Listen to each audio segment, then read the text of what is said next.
4-point lead. Here comes Fox. 5 seconds remaining. Fox to Wemby. Wemby tries a three, puts it up, off the mark. Anunoby the rebound. It's over. It's over. Knicks fans, this is not a dream. Your long, long wait has ended. Go ahead and cry. After 53 years, the Knicks are finally NBA champions once again.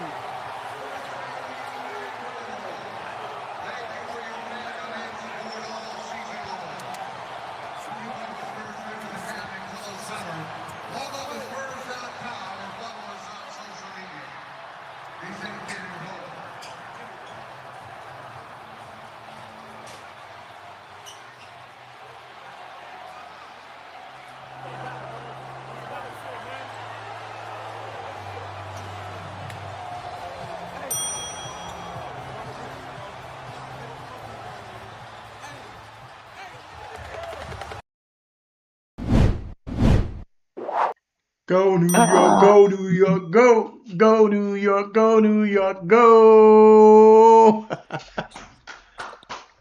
Yo, y'all know what it is, man. Before we do and talk about anything, it's the New York Knicks, baby. Let's go. Yo, I know Ron and Rich ain't gonna let me do or talk about a motherfucking thing if we're gonna talk about these Knicks first, boy. Shout out to the guys. Hell yeah. Shout out to the guys. The New York Knicks are NBA champions of 2026, man. Now, I'm only 37. But this is 53 years in the making, man. 53. So just hear me out. Willis Reed limping out of the goddamn locker room onto the court in 1973. And the city has been waiting on the edge of their seats ever since. We're talking about through Pat Ewing missing finger rolls. We talk about through John Starks. We talking about through Latrell Sprewell coming over from Golden State after choking that nigga. We talking all that. We talk about through the Isaiah Thomas era that we don't really talk about. Through the lottery picks, the bad contracts, the hope, the heartbreak, all of it. One man, surrounded by his legion of friends, Jalen Brunson. He showed the resilience being down 22 in the Eastern Conference Finals Game 1. He showed resilience being down 29 in Game 4 of the NBA Finals where it could be locked up 2-2. Nah, not having it. Aim back both times. The first team in NBA history to win the cup, well, cup is new, and the championship in the same season. The New York Knicks. We did it. We did it. And we're celebrating that tonight. You know, I got to celebrate. You know, I don't got a lot to drink, but I got a little something. It ain't no LaPortier, but I'm drinking a little something tonight. Just to get a little shout out to my Knicks. But, man, for real, man, tonight we got to talk about the Knicks, man. We have no choice but to give them their just due, their props. So we will be reviewing the game. We will be talking about it. And we will be talking about where do the Knicks go next, you know, tonight. But yeah, as this championship is for every kid that grew up in the New York Post on their wall. It's for all this time that we had to watch the Bulls, the Heat, the Celtics, and everybody get the rings while we waited. The Lakers, all of them, the Golden State Warriors, all of them got to get their rings, multiple rings, while we waited, man. And you know, I'm a New Yorker, and I'm a huge New York Jets fan, die hard. But man, when it came to the Knicks, man, shit was so tough for so long. Don't be wrong. I was a big fan of Mario Stoudemire that era. When I played 2K, I played the Knicks, and I after the E. I mean, I was the Dwayne Wade fan first. I would play the Knicks. That was like my second team, right? But I became a New York Knicks fan about like last year. I'm gonna be real with you. This guy, Jalen Brunson, bro. There's something about that kid, man. There's something about that young man that just is super endearing to me, and I genuinely root for him. And his tenacity, his game, and his humbleness made me a fan of the Knicks. And I got evidence. It was way before the season started. I told the boys in the group chat I'm a Knicks fan officially. So I know I'm late. I didn't go through that pain all those years, but I'm sooner than some people in New York. I'll tell you that much. Absolutely.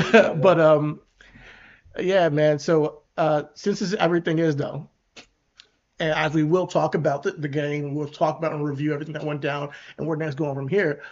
But we also got to talk about everything that matters, right?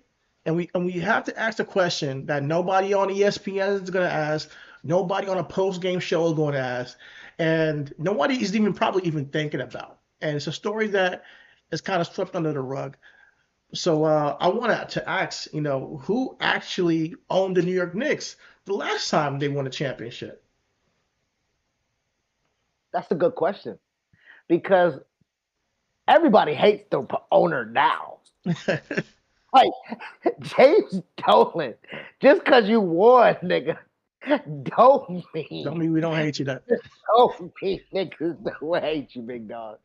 So what's funny about that is in 1973, when Willis Reed and the Knicks won that championship that we talk about, the Knicks was actually owned by a conglomerate that was called Golf and Western Industries. Now we'll talk about that a little bit later. Mm-hmm. But this company, now just hear me out, because this is us. This company was one company that owned what we now know as Paramount Pictures, right? The studio that gave us The Godfather. They owned Stack Records, the label that made Isaac Hayes and Otis Redding and the Staple Singers. They owned the publishing house, Simon and Schuster, that shaped what America was reading. Nigga, they owned Sega. Sega. Now, this is the part, though. They owned sugar plantations in the Dominican Republic, right? Where the SEC later sued them for bribing government officials and exploiting labor. Now, yeah, man, it's going to be one man that was the face of it, but it's really one company. Owned the music that Black America listened to, the movies that America as a whole watched, the books that taught people and shaped what people thought around the world, and a basketball team that all of New Yorkers love. At the same time, one company owned it all. Yeah, man, we got to give you the real side of things too here. So here's where tonight gets really real. Because the same year the Knicks won that championship, 1973, a corporate lawyer named Lewis Powell Jr. had just been confirmed to the United States Supreme Court. Now, back in 1971, the same guy had written a confidential memo to the U.S. Chamber of Commerce, laying out a complete blueprint for how corporations should take over America. The courts, the universities, the media, the political system. Now, look around and see where we're at today. And Powell said corporations need to control culture and to control he said he needs to control culture to control the country. Excuse me. But so you got Powell with the memo. That alliteration got you. Exactly. I know, right? A lot of culture, control. Corporations. Yeah, come on, man. But between Powell and Gulf Western, was doing it, So between Powell and Gulf Western, they're on that same type of timing, So this is not a conspiracy, guys. We're not a what? Hey, not today. It's not a what? Not today. This is a Monday. No. This is not a conspiracy. This is a business model. Okay. This is not the conspiracy corner. Let me not hit the freaking. We're not going here. We're not going here. All right. But what we're doing here, what we do kind of do is inform you out of what goes on behind the scenes. So now we're going to connect those dots. Who was Powell? What did the memo say? What did it build? And what does any of these things have to do with the fact that the last time the Knicks won, the team was owned by a conglomerate also running the Caribbean sugar operations. Excuse me. My bad. So we did us a job here writing this monologue. It was good, but I fucked around because I'm a poet by nature. It's a lot of C's in here. So I fucked my man up. I think that was supposed to be my line with all these C's in here. But legit though, tonight we're gonna have some fun, man. We're gonna educate you. We're gonna have some fun. We're gonna celebrate the Knicks first and foremost. That's what we're gonna do. And tonight we're gonna actually ask the questions. The celebration is designed to make you forget. Who owns the things that you love, and what else do they own? Yes. The party's gonna be real. The party always gotta be real. The party's real, but the questions are realer. This is Everything Is. Let's get into it. Woke up, went to sleep real. Woke up real. Word up, bro. Welcome. If y'all here with us, your boys, here where Everything Is, we're here to talk about everything that matters. We are the Zeitgeist. We are the culture, no matter what Lewis Powell Jr. wanted to make happen, where he wants to control culture. But I am your host, CT Chitty Bang. I'm here with my tag team partner, Chris the Most High, the joint ruler Ayatollah himself. And we're going to bring to you these conversations that we discussed in the early monologue. The alliteration fucked me up big time today, but that's all good. But we're going to talk about the Knicks because we got to show the Knicks some love, man. Where does the team go from here? So we're gonna give you all the sports takes that we got tonight. But then we're going to dive a little deeper onto the ownership. And we're going to dive even deeper onto the Lewis Powell situation and how we got here as a country where the corporations kind of controlling the culture. They control the media, they control the books, they control the movies, they control the music. And really dive into how we got here, because it all happened in the early 70s, guys. So that was a pivotal time in America. And this Knicks winning, hopefully, just like Dan Housen uncursed them, maybe this is a sign that we can uncurse the United States in a sense when it comes to these corporations and their hold on us. But yeah, man, let's get into it. Let's talk about the Knicks first. But before we do that, Chris, how are you feeling? How are you doing? Boy, I honestly, it feels like it's. I mean, it feels like the world might be ending. Don't know. I mean, if you look at our comment section, it feels like that too. Niggas are bleak out there. Niggas like, too late. Won the fucking championship, and hell froze over. For me, honestly, for me, I'm happy for my brothers. You know what I'm saying? I'm happy for my brothers, Rich and Ray, Ron. They are, Ray is actually a Laker fan. Well, Kobe fan. Oh, really? Laker fan. Okay. You know, yeah, Ray. Shout out to Rich and Ray, man. I know this got a meaning to you. Nature. Yeah, they're Knicks fan. Because Mama Harris, Auntie Bunny, they mom, God rest her soul, you know what I'm saying? She was, that was what they was birthed into. They was birthed into Knicks fandom. That's what's up. They was birthed into Knicks fandom, you know. So Aunt Bunny, I remember, you know, after church during basketball season, asking, can I go over Rich and Ray house? When we going to the house and the game on, ain't no video game, ain't no playing outside, ain't nothing, nigga. We are watching this game. You know what I'm saying?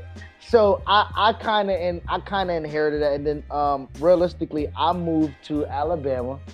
In '99. Well, I didn't move to Alabama. I was in Alabama during '99 during the summer. My dad stayed there, and because I'm from Buffalo, New York, okay. You know, my dad treated me like a Knicks fan. He treated me like a city slicker, and because he's from Alabama and he's the closest team to him, treat you like a Yankee. On me, he treated me like a Yankee, man. So I grew up. Literally, my dad was in the Navy. He loved David Robinson. Okay. Spurs legend. that was his team. The Spurs was his team because of David Robinson. So in '99, I wasn't in Buffalo. I wasn't at home to ride it out with my boys. Pause. You know what I'm saying? So when the Spurs won in '99, that was them losing again after losing in '94. Right? So like all of this, I'm young. I don't really comprehend. I'm just like, oh, Knicks is a good team. They always in the finals. They good, you know, they Eastern Conference final. I didn't understand the heartbreak. I didn't understand the pain. I didn't understand the agony that the fans went through, because from 99 until 2019, them motherfucking Knicks, atrocious. Horrible. I mean, nothing. I mean, the only thing you could cheer about during those times, you got two things: Melo, Linsanity. That's it. Yep. That's it. In 20 years, you got Melo and Linsanity. Mm-hmm. And I'm telling you, if that's all you got to hold on to as a sports fan, that's I'm tough. sending my love to you, brother. I'm sending my love to you. So, yeah, man, this run it was special because last year they made it, which was it was an injury-laden season for a lot of contenders, where you had the Knicks beat Boston. That's no disrespect. Jason Tatum got hurt while losing, so we're not going to say New York beat Boston because Jason Tatum was injured. That's not what we're going to do here. Boston gave up 20-point leads, like the Spurs did this year, several times in that series. Knicks took advantage, right? But they lost to the Pacers. When they lost to the Pacers, they instantly made changes. Change was fire Tom Thibodeau. Yeah, I want to discuss that a little further. And if you guys haven't, please subscribe and follow. But as we get into more into this conversation, but I asked you after the pod last week, and then I asked my brother, and I asked you guys both the same question. I said, if Tom Thibodeau was still a coach, would the Knicks have gotten this far? Tough. See, he said no too. He said no. Tough. But he said that what he did was very integral in getting them this far. He established the culture. Yeah, he established a defensive mindset where they were able to be, tough, and kind of the culture, like you said, of playing to the end, So I was like, okay, cool. But bringing Mike Brown in, he then kept that defensive philosophy and added in an offensive scheme because he's an offensive mind to add addition to that. And it took off, obviously.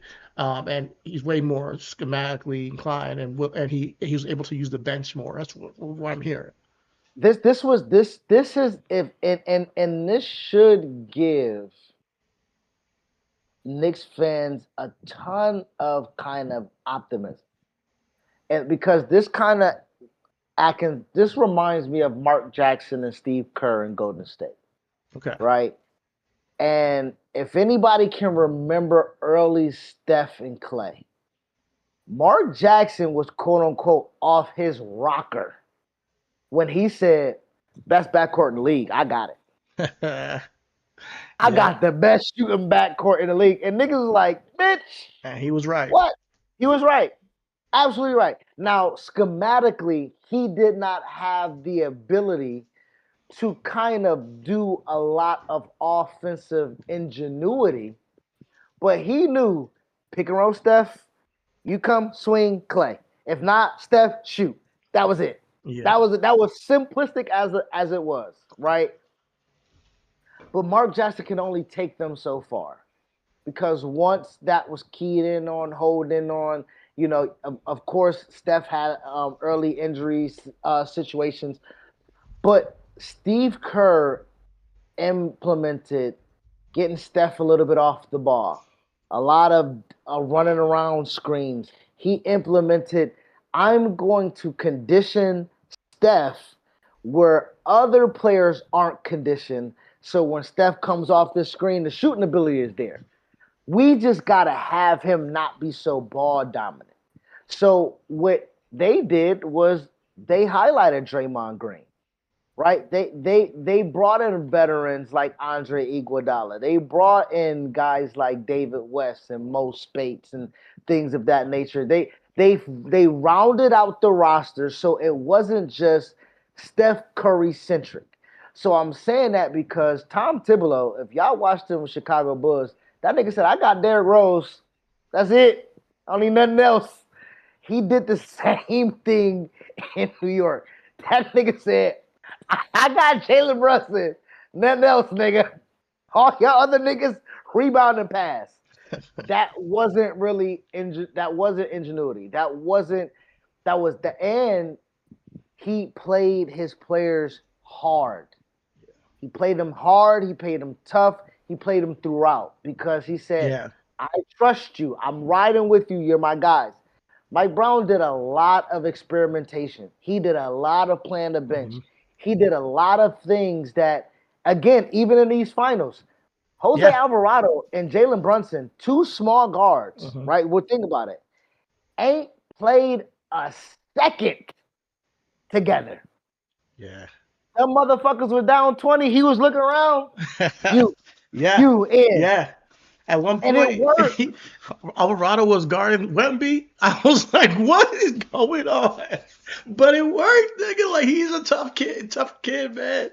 Yo, he was fighting him, man. But like, bro, it was insane. But like the balls to do that, you gotta hand it to Mike Brown. You know, like to experiment, to hey, it's not working. Let's change it up. A lot of coaches will live and die by what their scheme is, live and die by what their initial plan was, because and I think that's what kind of stunted the Spurs, is that they were living and dying by the shootout, pitch out to three, like the three ball. They were like, hey, listen, we're chucking these up no matter what.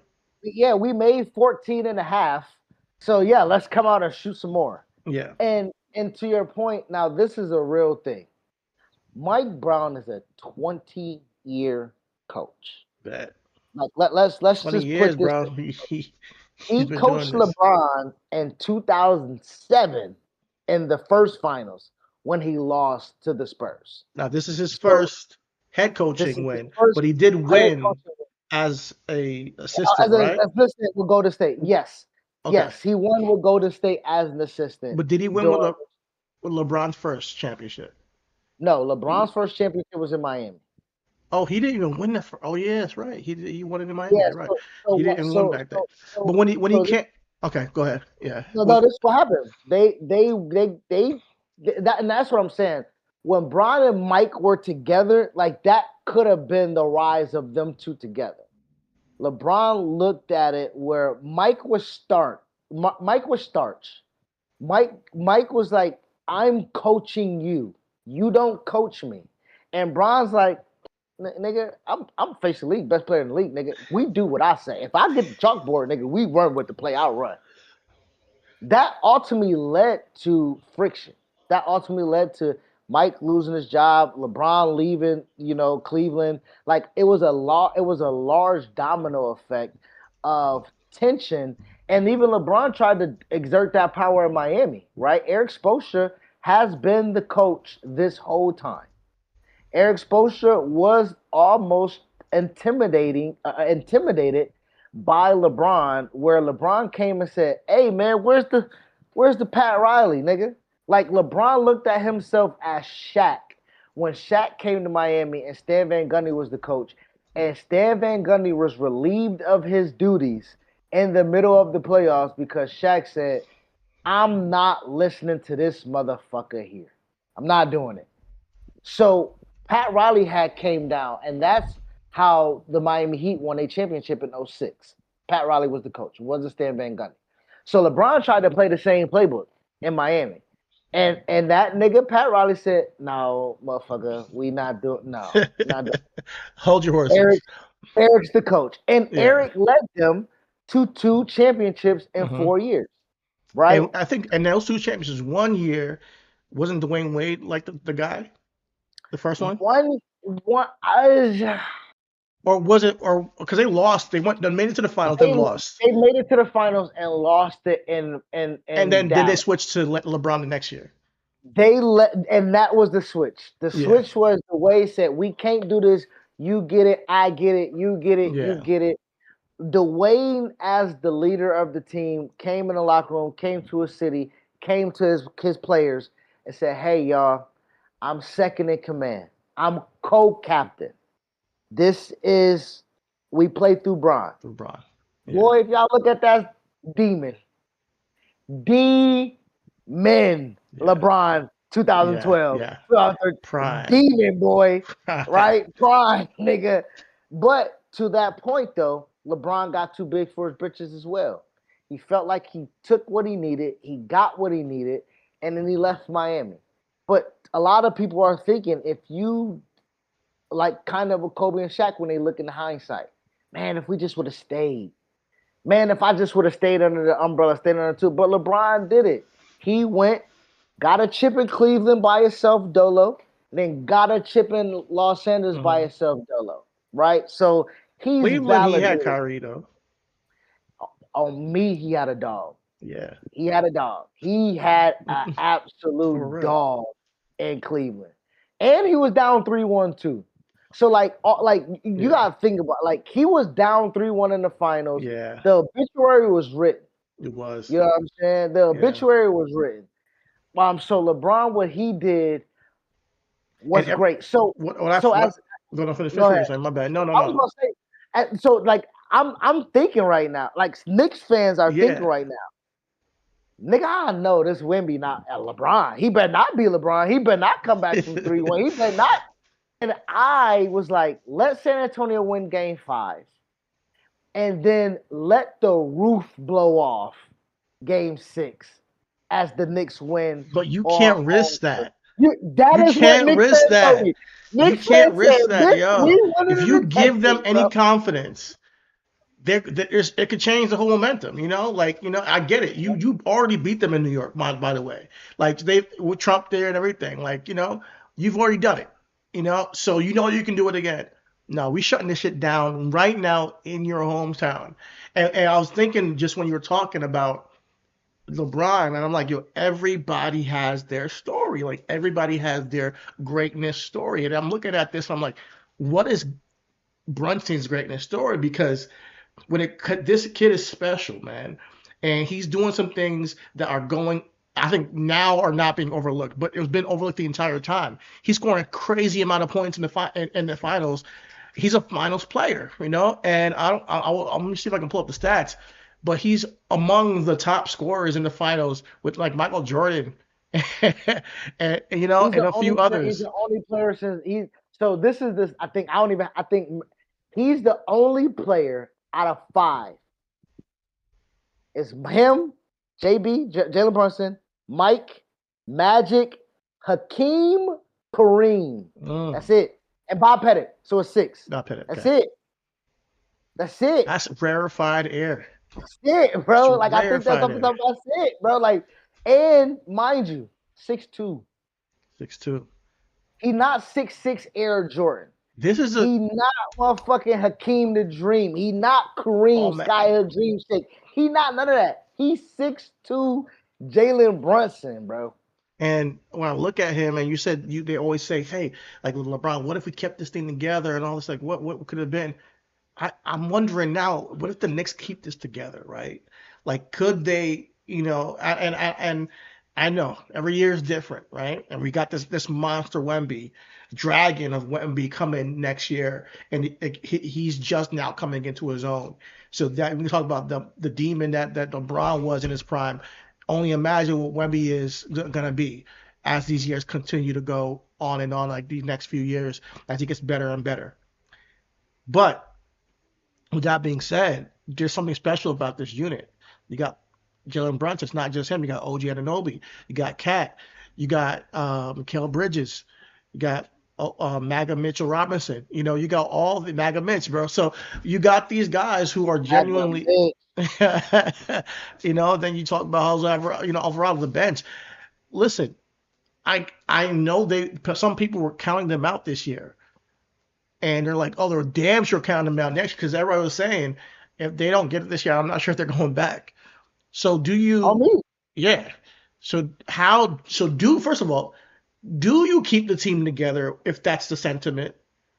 Secondly, how do you keep the team together if you want to, if you think they can make it back there with this team? I think how they do it starts with what they did beforehand, right? So Jalen Brunson did his part. Jalen Brunson signed, got the 4-year 100, and then re-signed and took $113 million less than what he was worth. Less than what he was worth. Yeah. Now that shit do not fucking happen in no sports. Listen. Let me Unless get you're a Tom little Brady and you got a wife who isn't.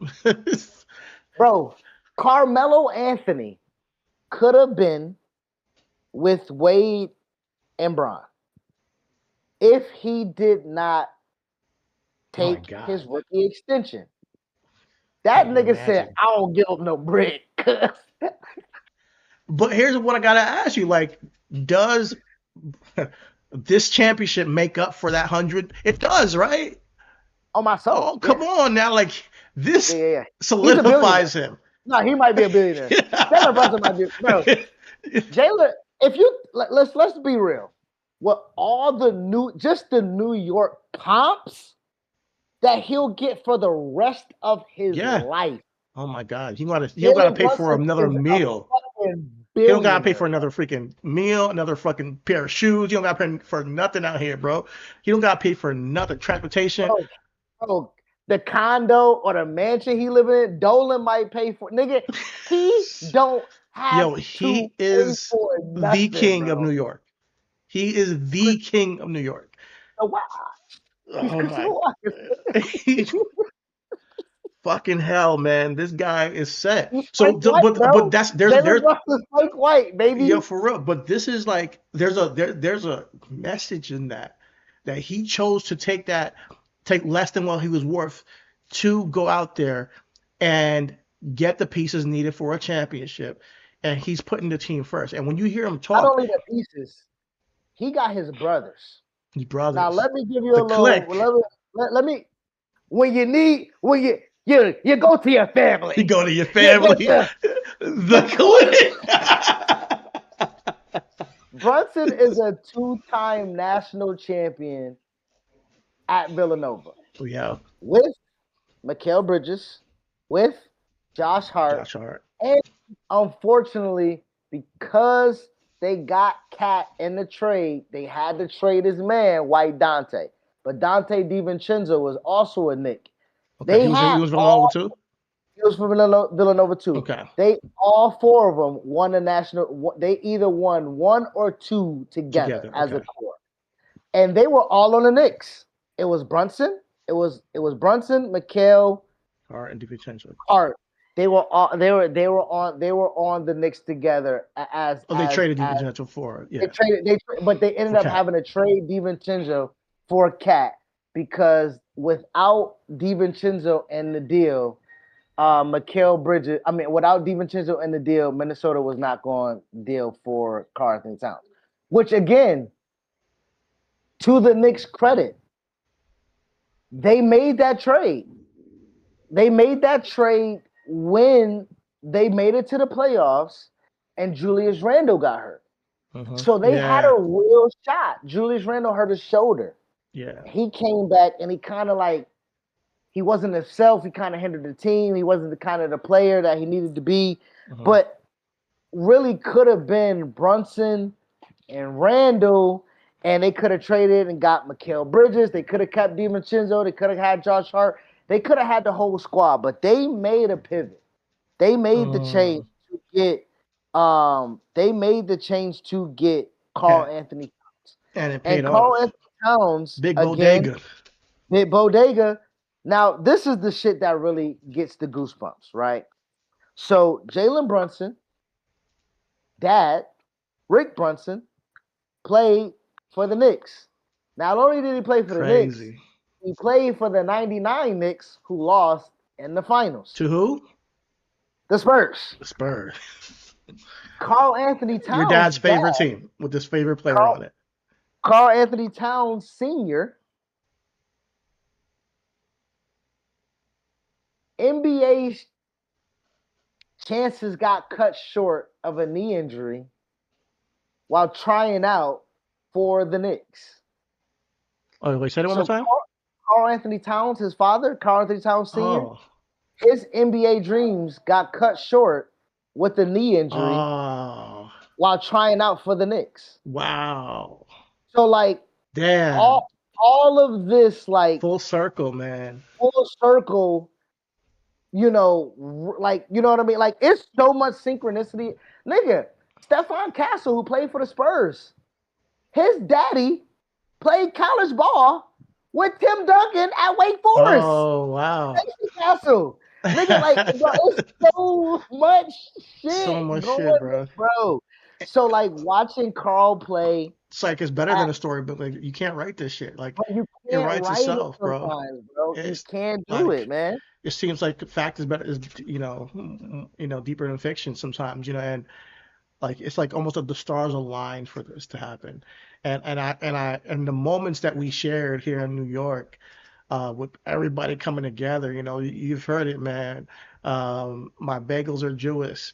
My mayor is Muslim, my Christian Dior, it was Knicks in 4, but it ended up being Knicks in 5, but like people are, across all creeds and culture, which, we talked about last week, people came together for this in a way that you never see. So, and a part of me is like, man, like, is this the only time we're going to see this in New York? Like, can we hold on to some of this feeling, this magic, that we've experienced over the past, damn, man, it's been like 2 months now. And it's a special feeling. So I really hope. Well, what unifies the city other than the Knicks? The Knicks, yeah. Nothing else, because everything is divided. Yeah. You got Yankees and Mets. You got Giants and Jets. Right? The only thing I think the Jets could do it. I think that the Knicks, of course, because we're honestly it's a basketball city. Let's be real. No matter what, it's a basketball city, New York. But I do think that the Jets, I get it, people you've been laughing stuff, but if it's the same kind of like underdog story, and it's a little bit different. You think the Jets will unite the city? It's not going to be like this. It's not going to be like this. I'll tell you this. I'll say it's not going to be like this. Because football is a little bit different. Football, you're one and done, and then boom, you win a Super Bowl. Oh shit, boom, then parade is over. Like this was like a build up, and that's why the finals are different. It's an incremental build up. Like, is it gonna happen? Is it gonna happen? Oh shit, they won again. Oh shit, oh my god, did you see the last minute play? Oh my god, OG and will be tipped. Go, like all these little moments along the way build to this crescendo of like, wow, they did it. And people are shedding tears. People are crying. People are jumping on buses and dancing in the street and like hugging each other, hugging strangers, like shit is going crazy out here, but I'm really proud of them, man. Like I'm really proud of them, and even if they don't repeat or they don't go, like if they don't keep everybody together, I'm just glad that we had this moment. But when it comes to Jalen Brunson specifically, like I say, everybody has their story of greatness.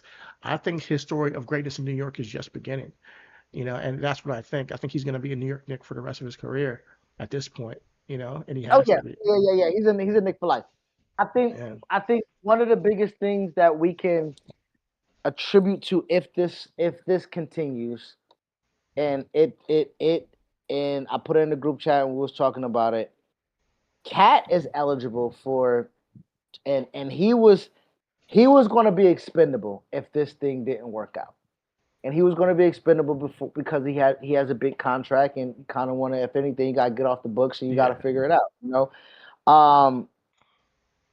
He's eligible for 273 of them M's, right? How old is he? Think shit, Cat barely 30, might be 31. Check real quick. Shit. He's 30 years old right now, and he turns 31 in November. That's why the Cat barely. Yeah. So, and he's from Edison, New Jersey. He's born in Jersey, so he might want to take a little discount to stay here, in the tri-state, and for the team that he won a championship. Maybe he might feel at home. He's not gonna get this kind of love nowhere else. Let's be real. Like, I mean, if that matters to you, but I'm not gonna hold nobody. Go get your bread. He can go back to Minnesota. I think that's the only place that he will be like.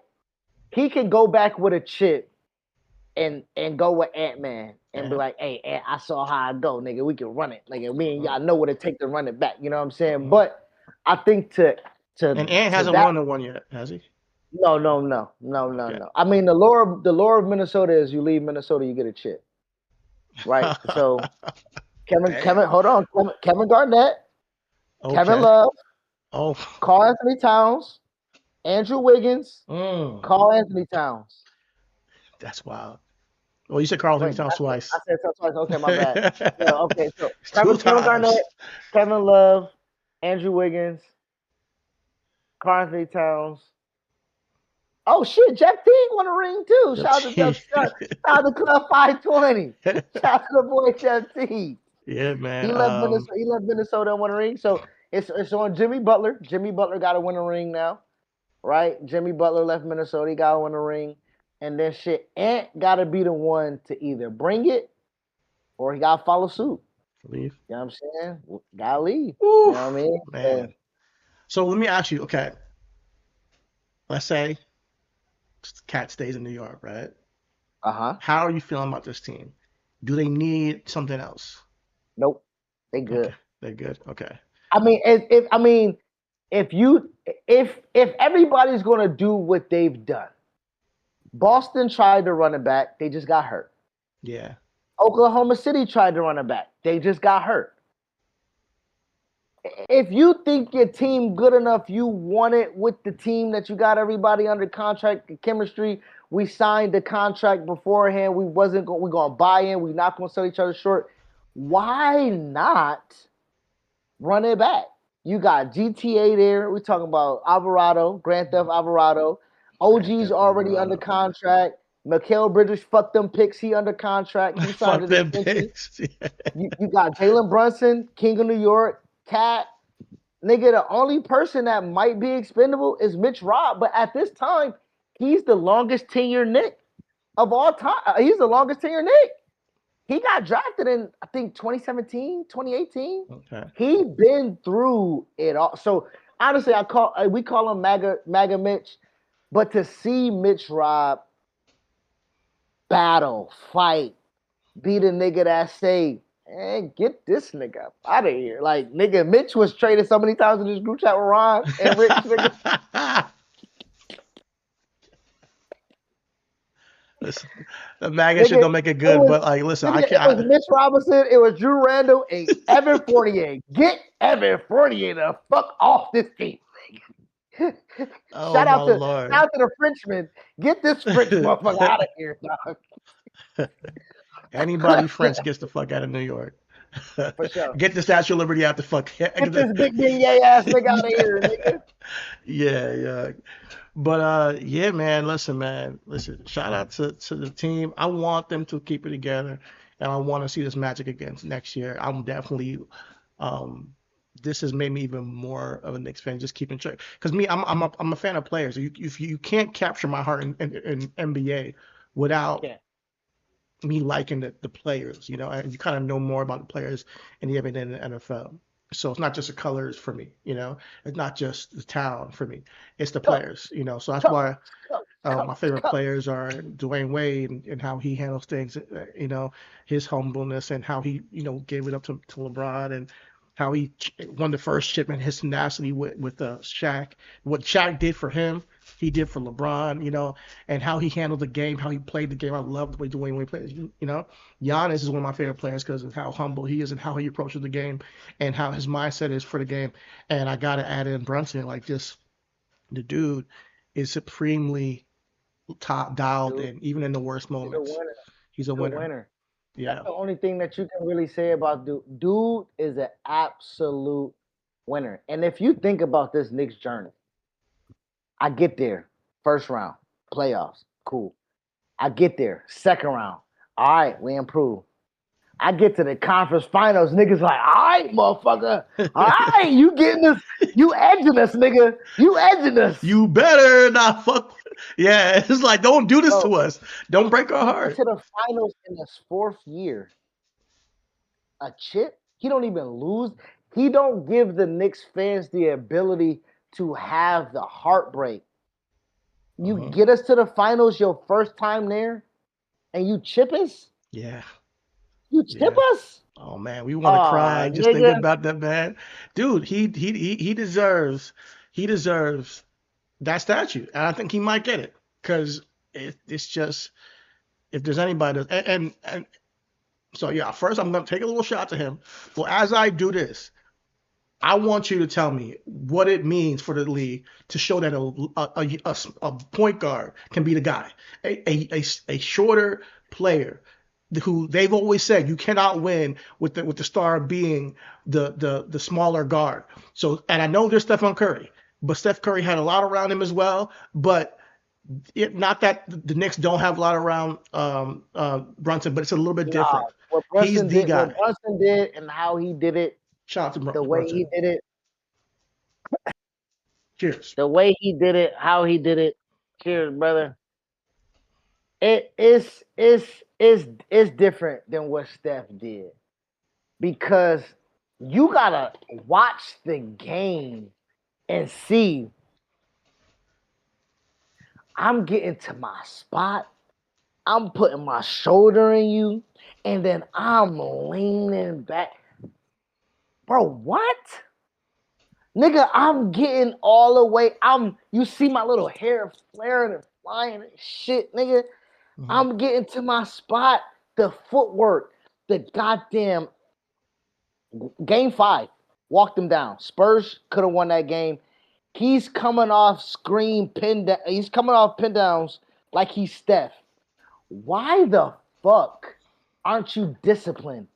You jumping into it. I want Brunson running off right, getting the ball, shooting left-handed. I want that. That nigga Brunson is so smart. Locked in, bro. It's so locked in, bro. Like, he know I got this nigga on my hip. Yeah. His momentum is too fast. Let me stop on a dime. Mm-hmm. That's not a follow me. It's a follow him. Oh, I made a shooting motion. That's 3 free throws. Let's calm this down. Let me get to the line. Mm-hmm. This nigga had the mentality of a motherfucking psycho. He's what's Dexter? Dexter? Serial killer, man. Nigga, serial killer. Dude, he's an assassin, killer, bro. In broad daylight, nigga. In broad daylight. And I think his humbleness doesn't give him the credit that he deserves and how dominant he is on penetrating the defense. I think that now people are now saying, oh, is it him? Who's a better finisher? Is it him or is it Kyrie Irving? And obviously a lot of people say the talent version is Kyrie, but who do you want the ball? Who do you want the ball right now? And I think that Brunson is raising in that. You said walked him down, man, and I'm thinking that's Short King, Kendrick Lamar, walk him down this whole time. Know he got some hoe in him. And that's exactly what they did with Wemby. They walked him down no matter how high, no matter how many points they had. They walked this hoe down and took the lead every time. And it's all due to that kid. It was some hoeing. It was some hoe in him, man. If you go to our group chat, they hoeing the hell out of Wemby right now. It was some Drizzy Drake. It was some Drizzy Drake. It was some Drizzy Drake in that. But yeah, man, shout out to him, man. He's very inspirational, man. And to see him and his dad, celebrate this win together. I mean, I just love it. I love the story being told. I love what they've been able to pull off. And I just pray that they can. This is not like the end of the greatness of the Knicks. I hope it's the beginning, and that's what I'm hoping for. Well, I think that only goes back to now, if we're talking about it, the ownership. Let's just be real. Yeah. If Dolan is able to maintain his ability to stay out the way. Respect to we spoke about her last time. Leon Rose, Worldwide West, they are the absolute focal points of the Knicks. And the reason why is because Dolan has allowed himself to just be the check writer. Now, mind you, he did come in front of. Now, mind you, I want to be honest. Dolan ain't really to play the background type of shit, nigga, because he said before the season, hey, man, as much money as I'm cutting out, nigga, this is the final thing. This is fine. This roster with this check, roster finals needed. After I acquiesce, I fired Tom Thibodeau. Thibodeau's a good guy. Thibodeau's a good coach. Yeah. Right. And to Thibodeau, But I brought another good guy. to his I brought another good coach. yeah, he did. Know? And Thibodeau, to his credit, helped cultivate the dog in this team. And as of right now, he says he's there's no bitterness. That's what I'm hearing. That there's no bitterness. He's so excited for these kids, for these young men, and what they're going through. So I shout out to Thibodeau for just being a class act. So I know we mentioned. Excuse me, I got a sneeze coming, but it ain't here right yet. I know we mentioned that. Why we are possibly putting a little dimmer on the light of this championship. And it's not. We're actually just bringing light to something that maybe a lot of people did not know. So as we are connecting the dots here and talking about the Knicks, and we're talking about the ownership, and we're talking about trustworthiness of ownership, and we're talking about, because Dolan's not a good guy. That's first and foremost, right? Like Dolan has the facial recognition shit in MSG, right? Dolan is the one who's telling fans that we're looking up your face and also looking up your cachet and also looking up to see if you tweeted something bad about us so we can reject you coming into the like Dolan is that owner.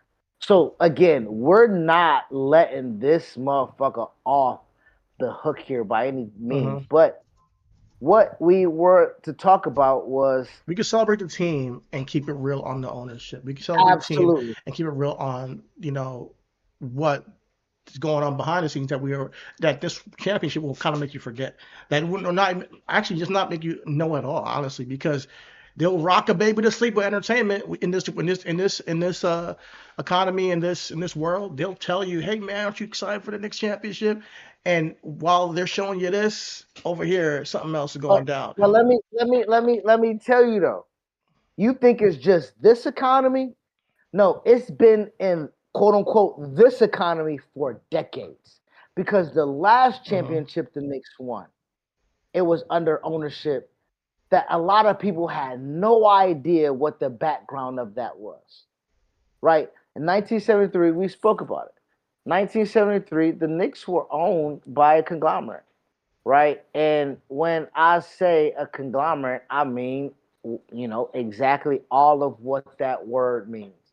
They were owned by necessarily not just a man, like we talk about James Dolan or the case may be. They were from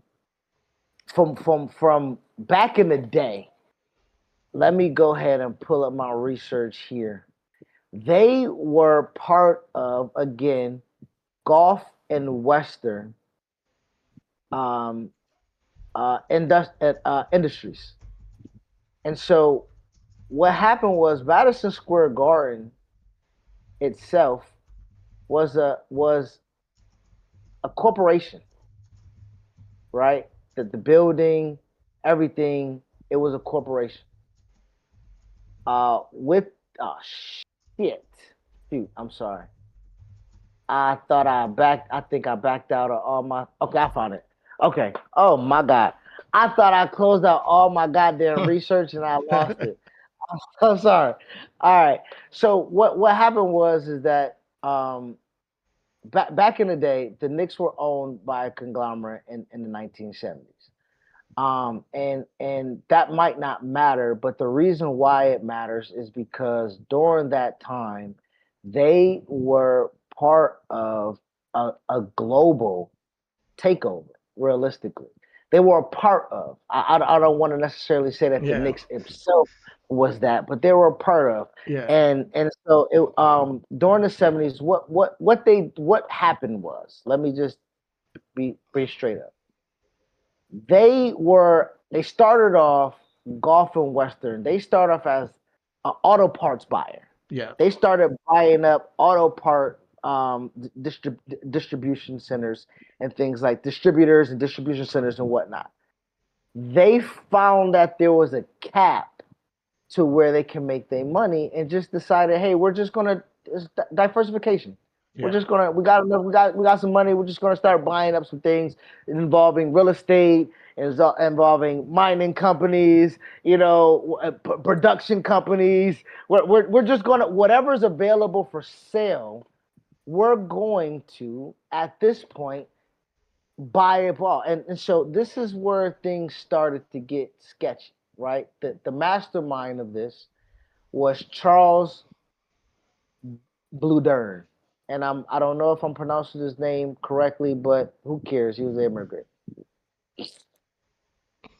Don't do that. I did. I caught Don't do myself. that. I did.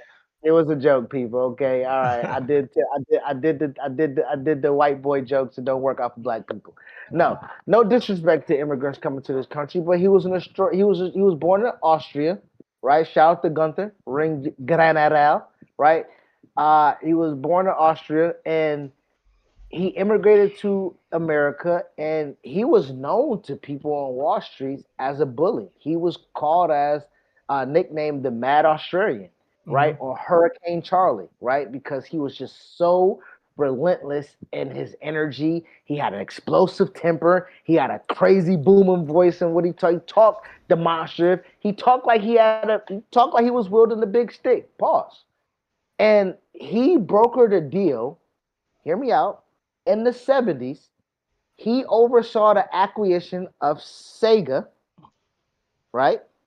Simon and Schuster, the publishing company, and the buyout of Madison Square Garden, who housed the Knicks and the Rangers. So when I'm speaking of a conglomerate, the CEO of this company, he did his job. He expanded the portfolio of this company and made it a fucking giant in not only the region but the world. You know what I'm saying? You got something? You reading something? Got something? No, yeah, of course. I think that, when you talk about Gulf Western and what they were able to do with being the ownership of the Knicks and that just being one of their assets, they bought a bunch of businesses, including Paramount, Simon and Schuster, and Sega, the New York Knicks. And this is gonna call the reason why I'm saying all this is because this is going. Remember that. Just remember that because it goes into context with our next segment and our next topic. But the biggest controversy came from their acquisition. I believe the name of the company was. Let me make sure if I get the right name. They through Central Romania, Gulf Western effectively became a state within a state by acquiring Central Romana as a corporation in the Dominican Republic, which included a massive sugar mill and hundreds and thousands of cane fields.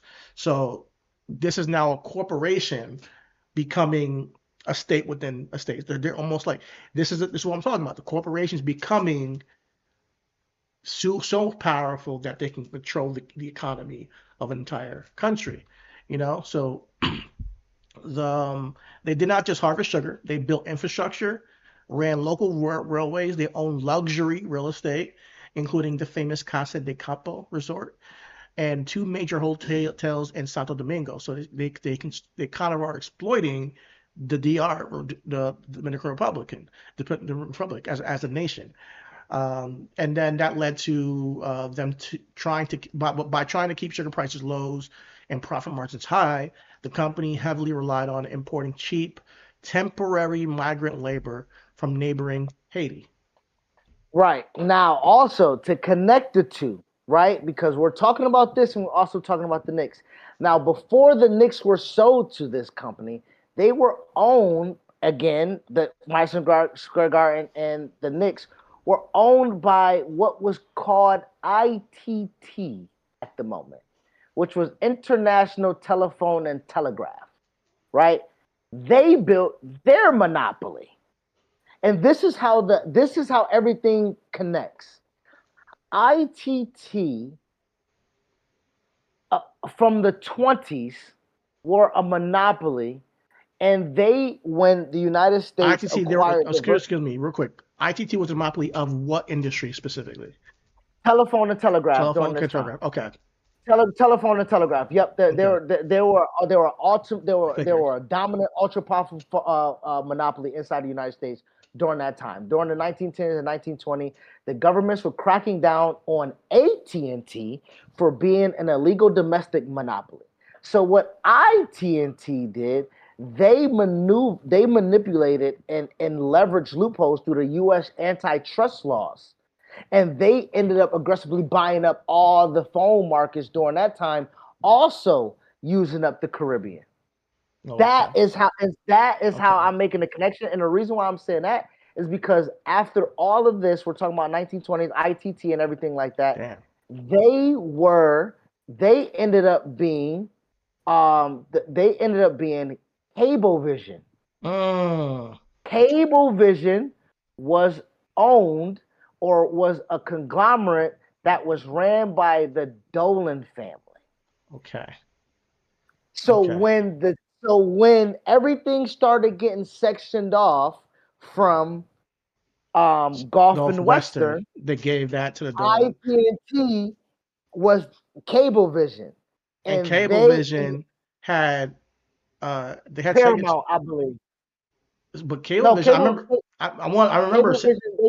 Yeah. they had Sega Channel, and this is They just tying because I remember playing it back when I was a kid. They had a system where you can get games on Sega every single month, both with subscription, and now I'm tying it together because Sega was involved in the buyout, and I'm like, oh shit, I never knew this. Cablevision So these are two conglomerates at the time. Two conglomerates Gulf at Western, the time, Gulf Western ITT. and ITT, and they just said, you know what? Let's consolidate some of this. Let's kind of and the reason why this is big is because ITT partnered with Cablevision to buy Madison Square Garden and the Knicks in 1994. So therefore, they were no longer a telephone company. They were just primarily a hospitality, entertainment, and a financial giant. Now, this is what they owned during this time, right? When they bought up the Knicks, they also owned the Sheraton Hotels, Caesar's Palace, Avis Rental Cars, Wonder Bread and Hostess, and Hartford Insurance. So this is no matter where you spend your money, these guys are getting up. Like it's rarely you're not giving them money. Where you get your television, where you go to rent your cars, if you go eat a Twinkie, they're getting their money from you. And in the 90s, you're just living your life. You're not thinking that, hey, you're thinking that none of this is connected. Oh, this company got this, that company. No, this is or not even that you don't even know. You don't care. You don't even care, yeah. But to bring it to present day, I'm sure a lot of people on this podcast will probably just tuned off after the next conversation because they don't even care of who owns this team, or who's how they're doing business, Yep.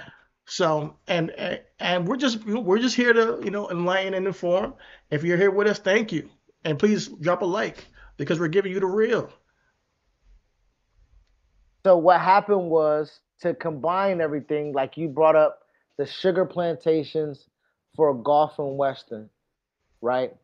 The Gulf and Western, again, for what it is that we're talking about, they were, like we said, they weren't the first conglomerate. They clearly not the last.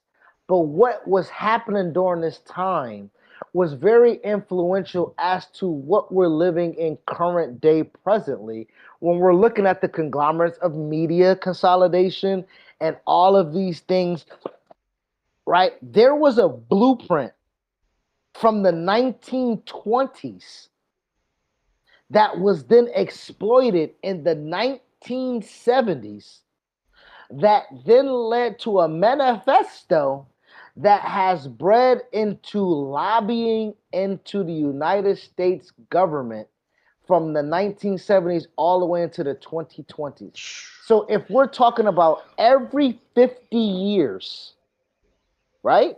20s to the 70s, 70s to the 20s, 20s to the 70s, 70s to the 20s.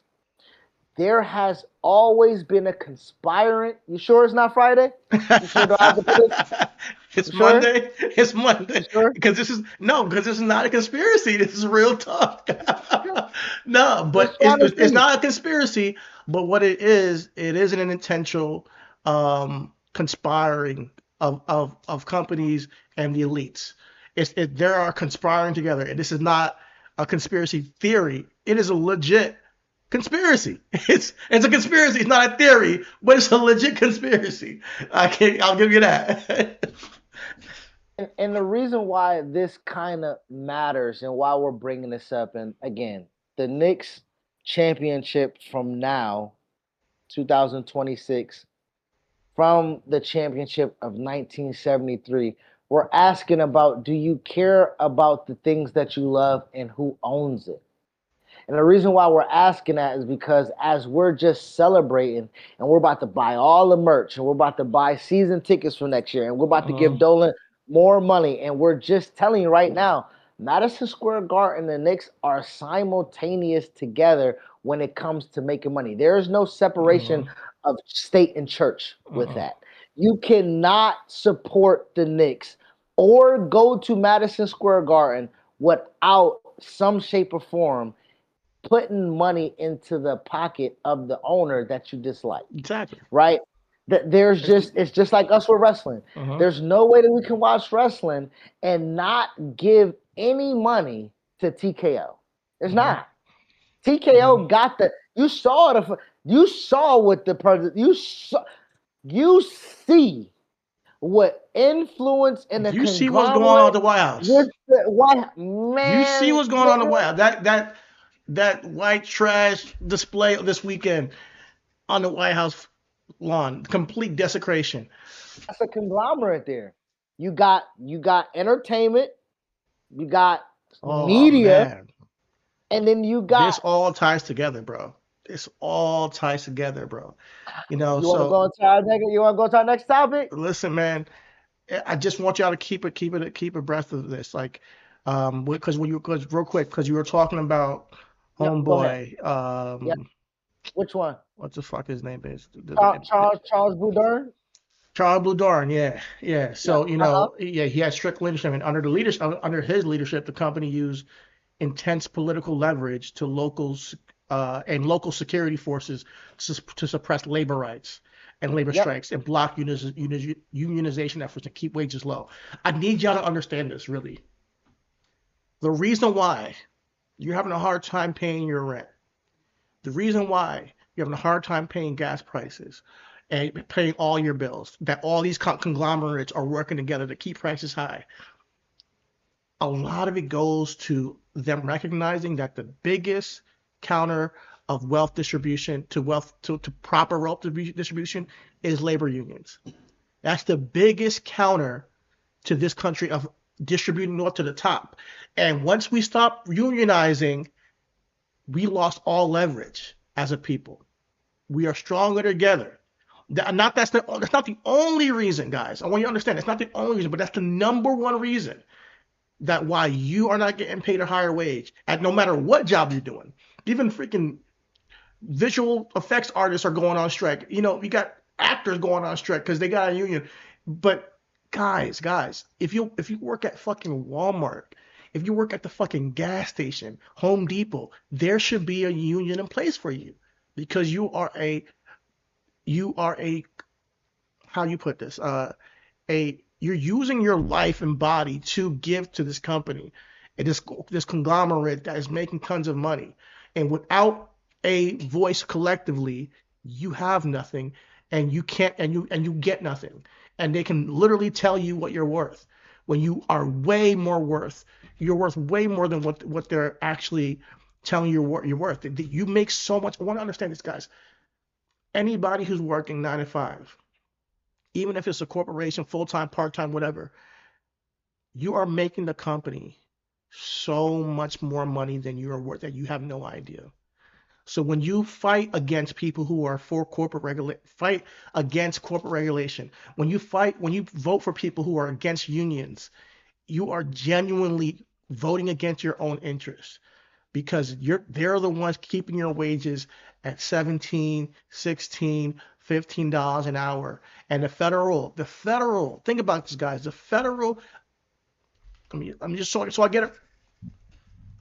Federal minimum wage. So I get it perfectly. I think it's around $7.25.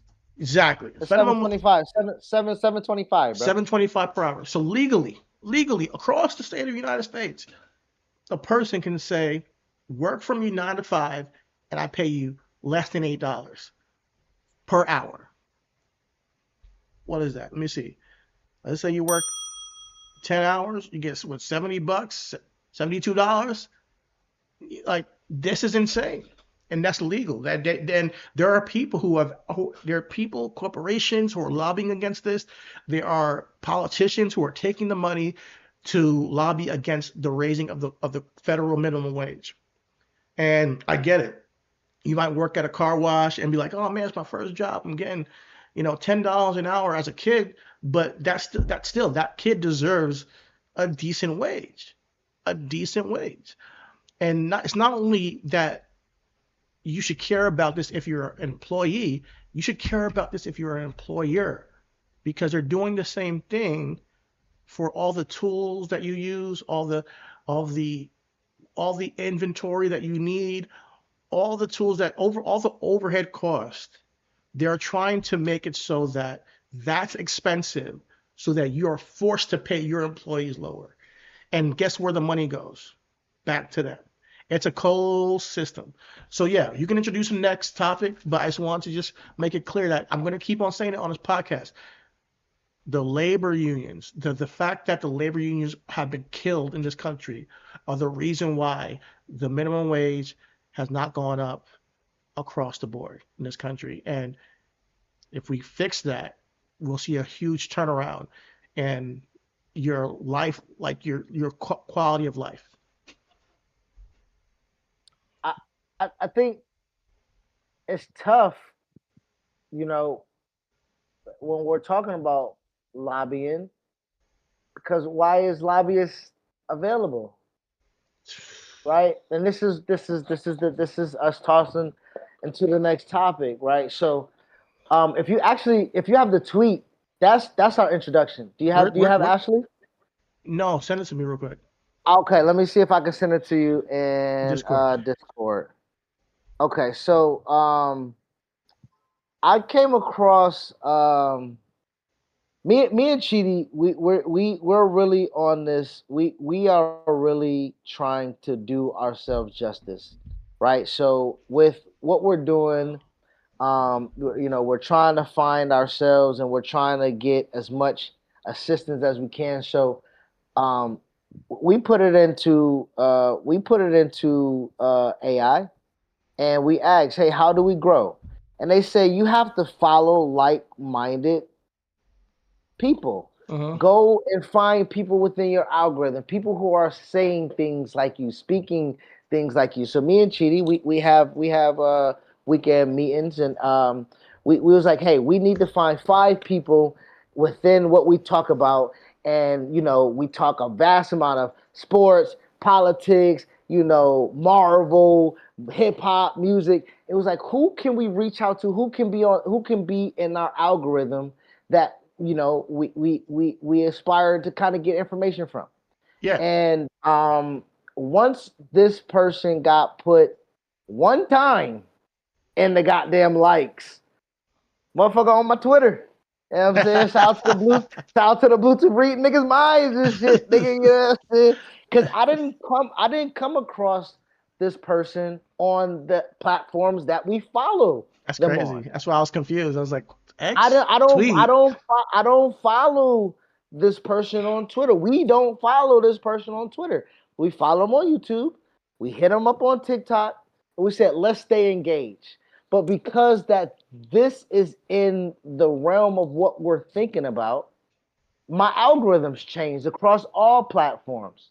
So somebody placed this tweet up on my shit, and I had to instantly send this to my man Chidi. And mind you, we did not have a connection point for the show. We did. We did not know we was coming. Well, the Knicks didn't even motherfucking win when I think I sent it. Yeah, man. Actually, you know what? They did win. They did, but we didn't have the whole show. We didn't have the whole show. But it all ties together. It all comes full circle, and it's just, talk about synchronicity.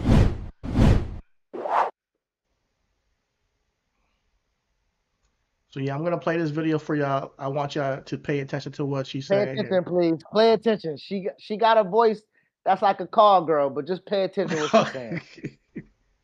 On me, nigga. I had to let Ivana know, nigga. Look. She talking about racism. Racism. Lower the volume a little bit. Oh my God, nigga. All right, here we go. Let me know if you can hear it. There's a document in this country that most people outside of policy circles have never read. It's not classified, it's not hidden. It's an 8-page memo written by a corporate lawyer in Virginia in the summer of 1971. And that memo is the single most important document in modern American politics, because almost every political shift that you've lived through, Citizens United, the Federalist Society, the capture of the Supreme Court, the collapse of labor unions, corporate money in every election, was sketched out on 8 pages by one man. It's called the Powell Memo. And once you know it exists, prepare to be uncomfortable. His name was Lewis Powell. He was a 63-year-old corporate attorney from Richmond, Virginia. He sat on the board of Philip Morris, the tobacco company, and spent years arguing in public that cigarettes did not cause cancer. He represented American corporations. He was a fixture of the Virginia establishment, and on August 23, 1971, he wrote a confidential memo to his friend Eugene Snyder at the U.S. Chamber of Commerce. The memo was titled Attack on the Free American Enterprise System. It was marked confidential, which means it wasn't meant for the public. So fast forward 2 months. Richard Nixon nominated Lewis Powell to the United States Supreme Court. The memo wasn't disclosed during his confirmation hearings. The Senate never saw it. The American public never saw it. Powell was sworn in as a Supreme Court justice in January 1972, 6 months after writing a private plan for corporate America to take over the country. The memo opens with a warning. Right. No thoughtful person can question that the American economic system is under attack. Powell argued that business was losing the universities, losing the media, losing the younger generation, losing the courts. And the only way to reverse it was a coordinated multi-decade plan funded by corporations to take back every institution that shaped American opinion. The language in the memo is the language of war. Let's call a spade a spade. He used the words frontal assault, warfare, rifle shots, guerrilla warfare. He underlined the word survival. He said that corporate America had to abandon compromise and appeasement. Now, this plan had 4 parts. 1, capture the universities, fund scholars, endow chairs, monitor textbooks, pressure faculty. 2, capture the media, surveil television content, produce counter-programming, build new press favorable to corporate interests. Hello? Are you listening? Yes. 3, capture the courts. He wrote directly that the judiciary may be the most important instrument for change. Fund strategic litigation, build legal organizations, get corporate-friendly judges on the bench. 4, capture the political system, build lobbying arms, create political action committees, spend on elections at a scale that nobody's ever done before. Seriously, that was the plan. 8 pages of that bullshit. I want to stop real here. I want to watch the rest of it, but I want to stop real quick just to get your thoughts, because I got y'all been thoughts. thinking these niggas is crazy. Nah, man. These niggas been after us, bro. These niggas been trying to keep us under a foot, under a thumb. Boy, what? Boy, this nigga lied and said this is under attack. Why we just named 2 motherfucking 50 years ago? Yeah. Business was booming, nigga. Yeah, I always this was eye-opening to me, man, because business was booming, and America, you could buy a house and still work a mechanic job back then. and Wait, they didn't. hold on. Let me take that back. The Great Depression was around this time. No, no, I'm talking about right after this. Yeah, Because yeah, yeah, yeah, the plan, yeah. the action takes time. So You're you're right, right. you're You're right. right. You're right. You're No, right. you're right. In the At 20s, this time, it was the it Great Depression. wasn't. Yeah, Then, they're going through. They're going. So when he wrote it in the but 70s, that makes it I even don't worse. know. I don't know. I gotta check. Let me see No, what the no, business was. No, keep no, no, talking. no. Keep talking. Keep talking. If it was a Great Depression, that means it's even worse. Like that means that they fucking hate our guts, bro. Like, to be real, the government does not. They're not your friends. So when I talk about this American culture or white American culture, and they adopting this patriotism and just blind loyalty to the government and that American flag and the Confederate flag and all that stuff. Understand, I just wish that people understand the nuances and the information behind the history of this government. Go It ahead. was tight. It was tight. It was tight. It was tight. Okay. The 1970s business economy was defined by stagflation, a previously unpredicted combination of slow economic growth, high unemployment, and a rapidly rise. Motherfucker, is that today? Yes, it is. Stagflation. This is exactly what's going on today, because we are literally going through the history of what we learned about. This is our Great Depression. Come on, ain't that what the fuck we talking, nigga? Yeah, this is our Great Depression, and this was eye opening to me. I'm so glad you sent this to me. Shout out to Ashley and her channel. But I always think in my mind, damn, I go back to like the 80s, and I'm like, damn, Reagan, Reaganomics and all that stuff. But you got to go back further to the insidious nature of what they planned.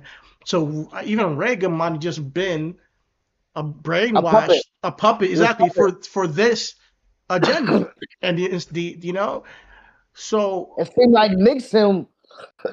It seemed like Nixon was the real devil. Yeah. Right. If we've ever watched the Boondocks, what they call Nixon, the mark of the beast. That's what my nigga you called them. Nigga. And I guess that's Donald Trump must be the beast in that case, because honestly, Nixon, second worst president of all time, Donald Trump, worst president of all time. Let's talk about it, like, for real. Because she brings up Citizens United, and if you don't know what Citizens United is something that I've been talking about for over a decade, about how we need to repeal this thing. This is it a bill or something? But it basically says corporations are people, and that corporations. It gives them the freedom of speech. It gives them a freedom of speech. Exactly. Yep. It gives them the right to buy lobbyists and pay money and pretty much pay for the elections. And that came out around, what was the year that Citizens United was created? Let me go ahead and check right now. Just so I don't get it wrong. But I think it was around the 80s, if I'm not mistaken. If not, it's early 90s, but I think it's the 80s. And from that point forward, they've been buying our elections like crazy. Your voice has been completely diminished because it's a matter of who has the money. Who has the money to make us rich and richer. Citizens United was created in the founding of the organization was 1988. The landmark of Supreme Court ruling, though, was in 2010. And so this is what happened. The dispute was in 2008. Citizens United produced a critical documentary titled "Hillary, the Movie." The FEC blocked the group from broadcasting television ads for the film under the Bipartisan Campaign Reform Act, which banned corporate funding electioneering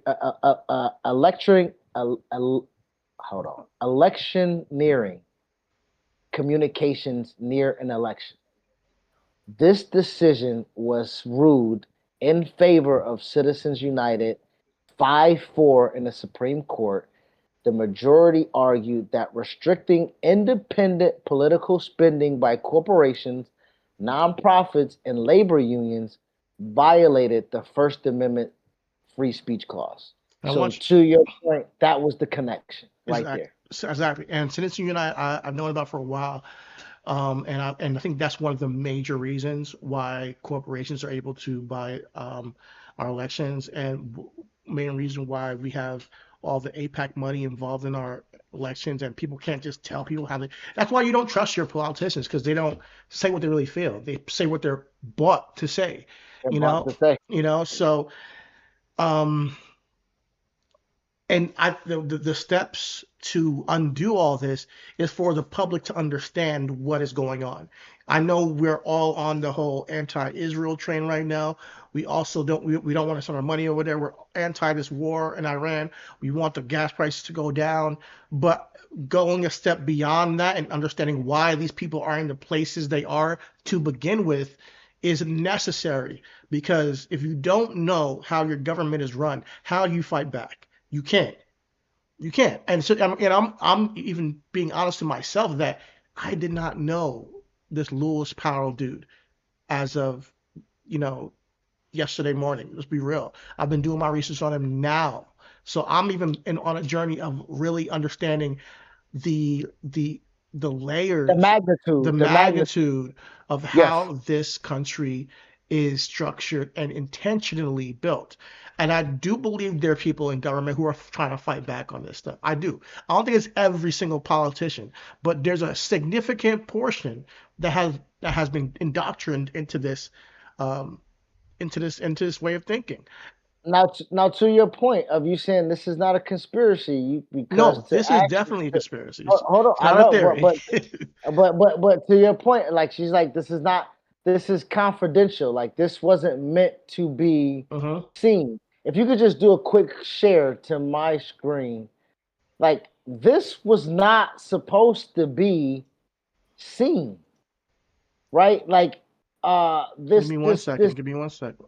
this confidential memo and it attack on American free enterprise system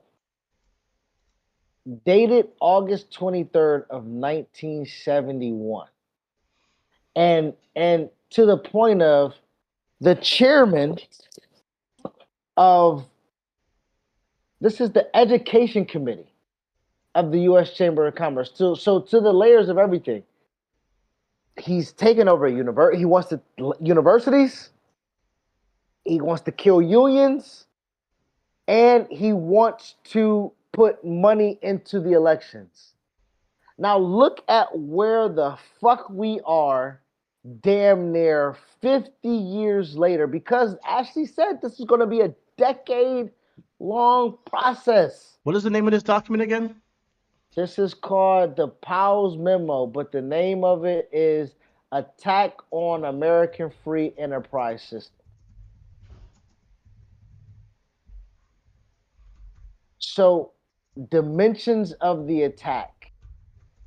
So this is what he's saying, and I want you to show this, and we're gonna read it verbatim of what he's saying here. No thoughtful person can question that the American economic system is under broad attack. This varies in scope, intensity, in the techniques employed, and in the levels of visibility. There always have been some who oppose the American system and preferred socialism or some form of statism, I believe is what this is about to say. So, okay. And it says right here, the star where it says under broad attack is like star. So if you ever read Wikipedia and it's like a star, it's like a goddamn, Annotation? point that is annotation to it. Yes, thank you. Okay. It says variously called, which he said, the free enterprise system, comma, quotation capitalism, and the quotation profit system. The American political system of democracy under the rule of law is also under attack, often by the same individuals and organizations who seek to undermine the enterprise system. Communism or fascism. Crazy. We just talked about fascism literally Friday. So this is what he says. I'm going to go to the second paragraph here. But now what concerns us is quite new in the history of America. We are not dealing with the episodic or isolated attacks from a relatively few extremists or even from the minority socialist candor. I believe that's what I'm saying. Cadre? Condre? I don't know how. Let me look it up. I appreciate you, my dog. Rather, the Cadre is a assault small, on specialized, or dedicated group of trained people who form the core or framework of a larger organization. okay, so what he's saying that Cadre, not even yeah. a minority socialist of shit, nigga, you probably talking about the Black Panther Party. Realistically, them niggas are cadres. Mm-hmm. Rather, the assault on the enterprise system is broadly based and consistently pursued. Wait, It hold is up. gaining. Can we just? It says we are not dealing with episodic or isolated attacks from a relatively few extremists or even from the minority socialist cadre. So we are Yes, not dealing with episodic or isolated attacks from yes. a minority group. Rather, they look at this as an assault on the This enterprise is a system broadly. yes, Okay. yes, actually, And it's gaining yeah. momentum. So there are like, oh my God, they're coming for our money. Like the enterprise system is going to be under attack. Already they're thinking of the corporation, but this is crazy because as we're speaking, literally as he sends this in 1971, I just want you guys to understand the connection point. As he's sending this in 1971, there is an active conglomerate of the 1970s who is buying up a video game organization. We're talking about Sega, a publishing company as in Simon and Schuster, and buying out the Knicks and the Rangers as an entertainment property. Mhm. Like right now I can probably hear They him. had Paramount making movies. So so they control a lot of the narrative, and it was like an intentional funnel. So as he's writing this, he's afraid of something to come to protect what's already being done. And so what I'm saying is that maybe in his I don't even know Powell's defense. Maybe he's seeing up the small businesses being gobbled up. And then maybe that like the money's not able to be fairly distributed. But even then, he's speaking of capitalism. He's speaking of free enterprise. So if somebody can buy somebody out, or if somebody can scare somebody off, or if somebody can intimidate somebody off the block, that nigga is kind of all for it, considering from what I'm reading, essentially. You know? Yes, I have my chat GPT up right here. I mean, my Gemini up right here with all my points right here. So if y'all want to take a look at what I've been researching, this nigga legitimately, like I said, from where I was at in the 1970s, right here, 1970s, as my nigga is saying that the business is not going, he had oversaw the acquisitions of 3 to 4 major different things, including Hollywood influence, Paramount, including this. So And this was prior to the 70s. This was bought in 1966. 1966 he bought that. exactly. So okay, let me swing back. Once you're done, I'm gonna bring up the rest of the video, and then I want to just kind of break things down because I got some stuff over here I want to get to. Absolutely. Damn. Hold on. Damn. Where did I put the memo? Did I close the memo? Hold on. I think I closed the memo. All right, you can stop me. Oh no, I think I lost it. No, go ahead. I lost the memo. Yeah, Okay. I don't even know where I put it. Yeah, go ahead. All right. Switch back. All right, bet. Let me go ahead and play the rest of this for y'all, so y'all get the full Let me picture.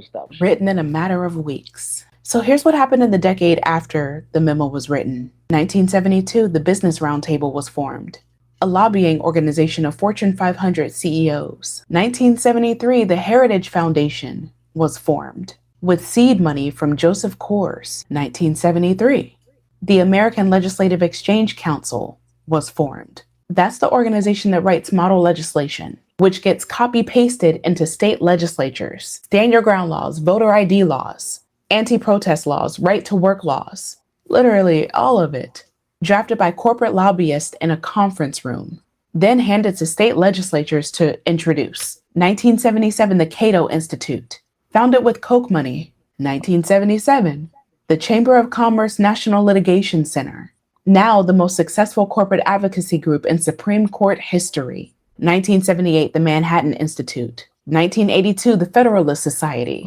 That's the organization that controls the conservative judicial pipeline. Are you picking up what I'm putting down? Every single one of those organizations was a direct descendant of the Powell Memo. In 1971, there were 175 corporations, right?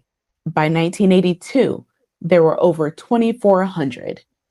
2,400. But I said all that. Here's the part that should stop you in your tracks, though. In 1978, 6 years after he was sworn in, Lewis Powell wrote the majority opinion in a Supreme Court case called the First National Bank of Boston versus Bellotti. That case is the first one that established that corporations have First Amendment rights, the right to spend money influencing elections. Let that sit for a second, right? Just you can't make this shit up. The same man who wrote a private blueprint for corporate America to take over this country, then went to the Supreme Court and wrote the ruling that legalized corporate political spending. He handed them the weapon he had designed in secret 7 years earlier. In 2010, the Supreme Court decided Citizens United v. FEC was going to be the ruling that opened the floodgates for unlimited corporate money in American elections. The Citizens United majority opinion cited Powell's 1978 ruling over and over again, which means the case that broke American democracy in 2010 was built on the same foundation poured by a man who designed the entire plan in a private memo in 1971. So I just want you to take a minute to think about everything you've ever seen break in your lifetime. Unions, public schools, local newspapers, state legislatures, the Supreme Court. Think about every time you've wondered why this country keeps moving in one direction, no matter who gets elected. Now understand this. The people who built the machine that did that to you handed each other a memo in 1971. They passed it around corporate boardrooms. They funded the think tanks. They endowed the chairs. They built the courts. They trained the judges. They wrote the laws for 54 years. While most of us were just trying to live, they were executing a plan. So no, it's not you. You were never behind in an argument. You were playing a game that somebody else had already finished designing. I got nothing. I got no more words.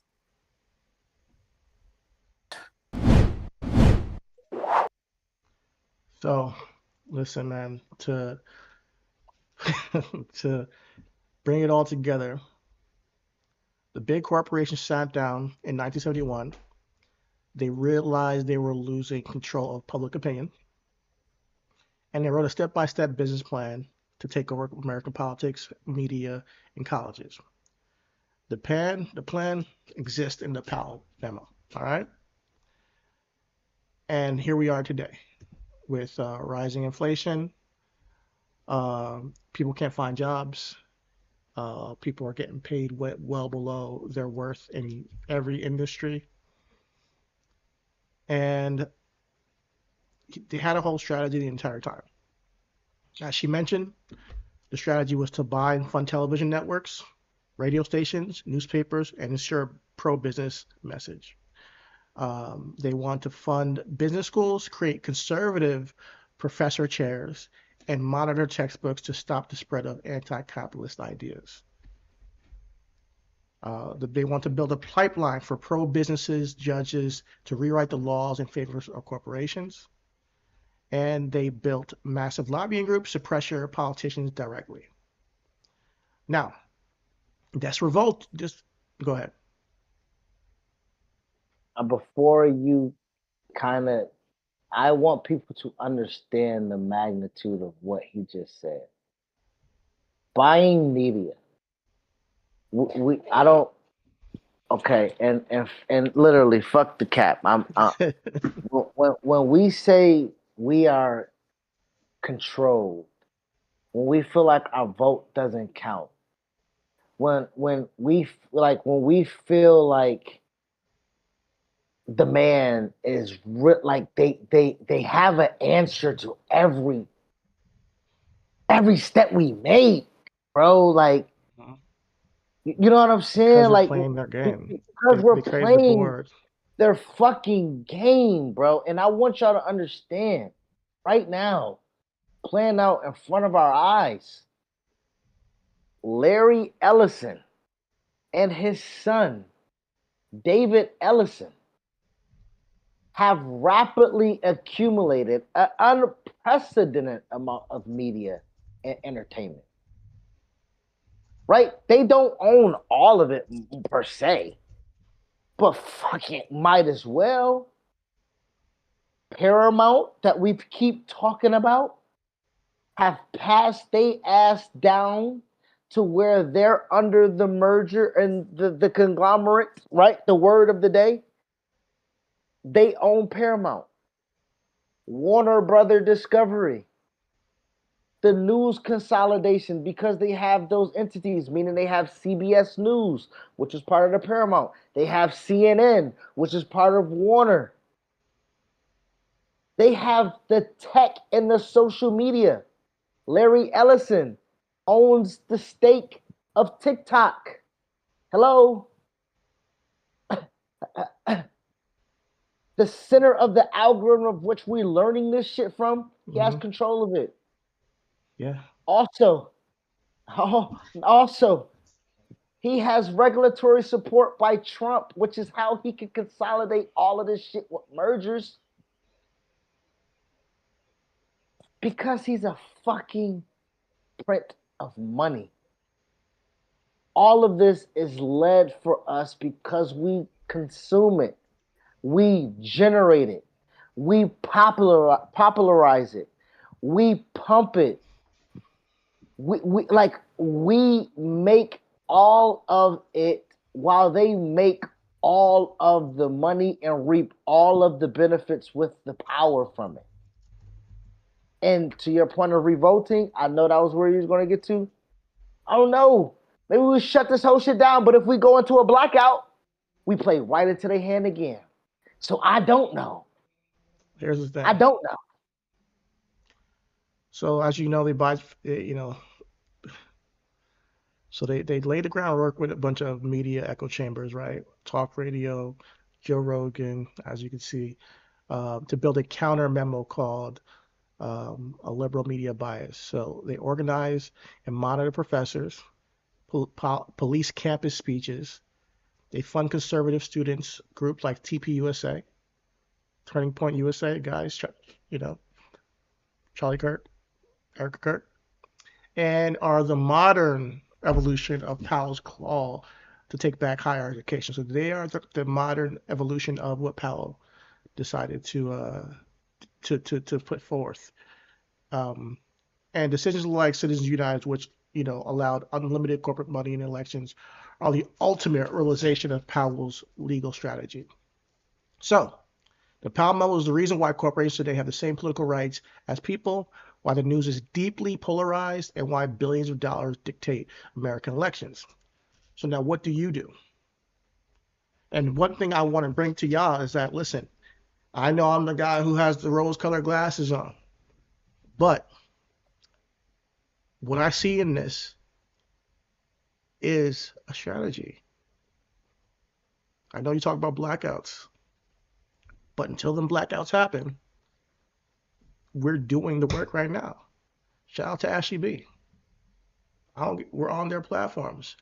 But what are they afraid of? Exactly what we're doing here. Knowledge. Exactly what we're doing here. They're afraid of knowledge. Yep. That's what the memo shows me. Educating the ignorant. Exactly. So the more we educate the ignorant, the more power we have as a collective to change this world into a better place, to change this country into a better country, to make America truly great for the first time. Ooh. You talking that shit, MAGA? You talking that shit, MAGA? Make cheating? America great for the first time. That's not even. That's MAGA. MAGAFT. MAGA. for the first time. Back of it. Back of it. But we have to now strategize, because now that we know, you got to strategize. So you got to back politicians that really understand what's going on. So here's the buzzwords, guys. If you ever hear somebody saying, we need to overturn Citizens United, support them, because that's the major thing holding us back. We need to push for a constitutional amendment to declare that corporations are not people and money is not speech, because that does not bode well for the majority of Americans. I don't care if you live in the West, the Midwest, the South, the East, it doesn't matter. A corporation having more speech than you and your community should be illegal, because all that happens is what we've seen for the past 50 plus years, 70 years. Shoot. All right. Is it? Yeah, close to Yeah. I'm talking. So Yeah. public funding lets small donor matching systems reduce political reliance on wealthy donors. We should only have small donors. Like just like Mom Donnie raised his small donors and ended up pulling off a victory. That's how political But strategies should. how do we change? How do we make realistically? I don't know. I mean, honestly, I don't want to be. I don't want to be cynical. I don't want to change. No. Ask questions. This is what it's about. This is what it's about. Like, how do we change something that has been in place for 50, 60, 70 years? Guess what? The same way they changed it in the first place. Supreme Court amendments. Listen, I get it. We might be 70 years old by the time we see what we're talking about in fruition. But we need to get the right people in the Supreme Court. We need to get the right people in the Senate. We need to get the right people in the House of Representatives. This takes time. It takes people, but you have to have faith in the system that I said last week has a linchpin of amendments in it. That's our strategy. They're over here teaching all their conservative think tanks and all that shit to make that the group think in America. Me and you and Ashley B and the people I watch on YouTube are doing the work to inform the masses that, hey, what you're saying about the system situation being rigged, you're not crazy. You're not crazy for saying the system is rigged. And here is why. And here is why. Because we got this guy, Powell, who wrote a memo back in 1971, and they've been running this playbook since then to conglomerate. So when you look at where the money is going, we have to freaking also pass disclosure laws. Legislation like the Disclose Act targets dark money by forcing groups to reveal anonymous political donors. You cannot have a dime spent on your political campaign without the public knowing who is spending you that money. I don't care if APAC changes their name to something else. You should know, hey, that's the same niggas who gave that guy his cash. On me, nigga, because once they change the name, niggas go blind. Like, oh, that's not the same person. Yeah, exactly. And they're trying that. Nigga, Meta World Peace is Ron Artest. Don't play with Meta. He'll fuck you up, boy. That's the same nigga. Same thing. Exactly. Shout out to Meta, man. I haven't heard from him in a minute. Haven't seen what he's up to, man. He was on the Knicks too. Absolutely. Yeah, shout out to Meta, man. That nigga won a championship and said, shout out to Queens and shout out my therapist. He was like, yes, shout out her, because you was fucking crazy. Mouse of the Palace, man. What a time to be alive. All right. But yeah, like I said, we are doing the work here. Build independent media and information literacy. Powell urged corporations to independent media, baby. This is where we're at. Subscribe and follow. But Absolutely. Powell urged corporations to dominate the public airways. What they haven't realized is that by working together and creating these platforms and YouTube and TikTok, and there is a lane for the public to talk to each other. We can talk to people in China now with Twitter. Now you can just, absolutely automatically translate, Like, Talk to us. They got facial recognition, nigga. Your social score gonna go down. Fuck whatever. On word my up. soul, nigga. That your phone get detonated at your ass FaceTime and our black asses, nigga. Your score going down. Yeah, so we have to support public media, man. We got to support people who who are like us, like Ashley B, who are consistently putting out the playbook of what they've done and informing people of what is going on. Listen, you are not crazy for feeling like things are stacked against you, and they are. But we as a people are just as, if not more powerful than these corporations. We are there. We are giving them the money. We are working for them. Once we decide not to, or once we decide to say, hey, you know what, we're not going to support this law or this bill that helps you continue to do the fuck shit you've been doing, is when we get our power back. So we got to fund nonprofit member-supported and investigative journalism outlets, keep news free from corporate board control. We have to create educational programs to train citizens to spot corporate-funded political relations campaigns disguised as grassroots news, you know? And then we got to enforce antitrust law. Right? Huh? Like Like TPUSA. TPUSA, exactly. They act like it's some grassroots. They're funded by about billionaires. Let's be real, you know? And we have to regulate digital monopolies, enforce antitrust laws on massive tech and media conglomerates, prevent few corporations from controlling public information. So if we get to a point where they're like, yeah, you know, the same guy wants to buy, Mark Zuckerberg wants to now buy YouTube and buy TikTok, we got to fight against that. Like you can't own all of it. You can't own everywhere where we talk to each other. You cannot. Not that they're not talking to each other already. You know, him and Elon and shit. Now,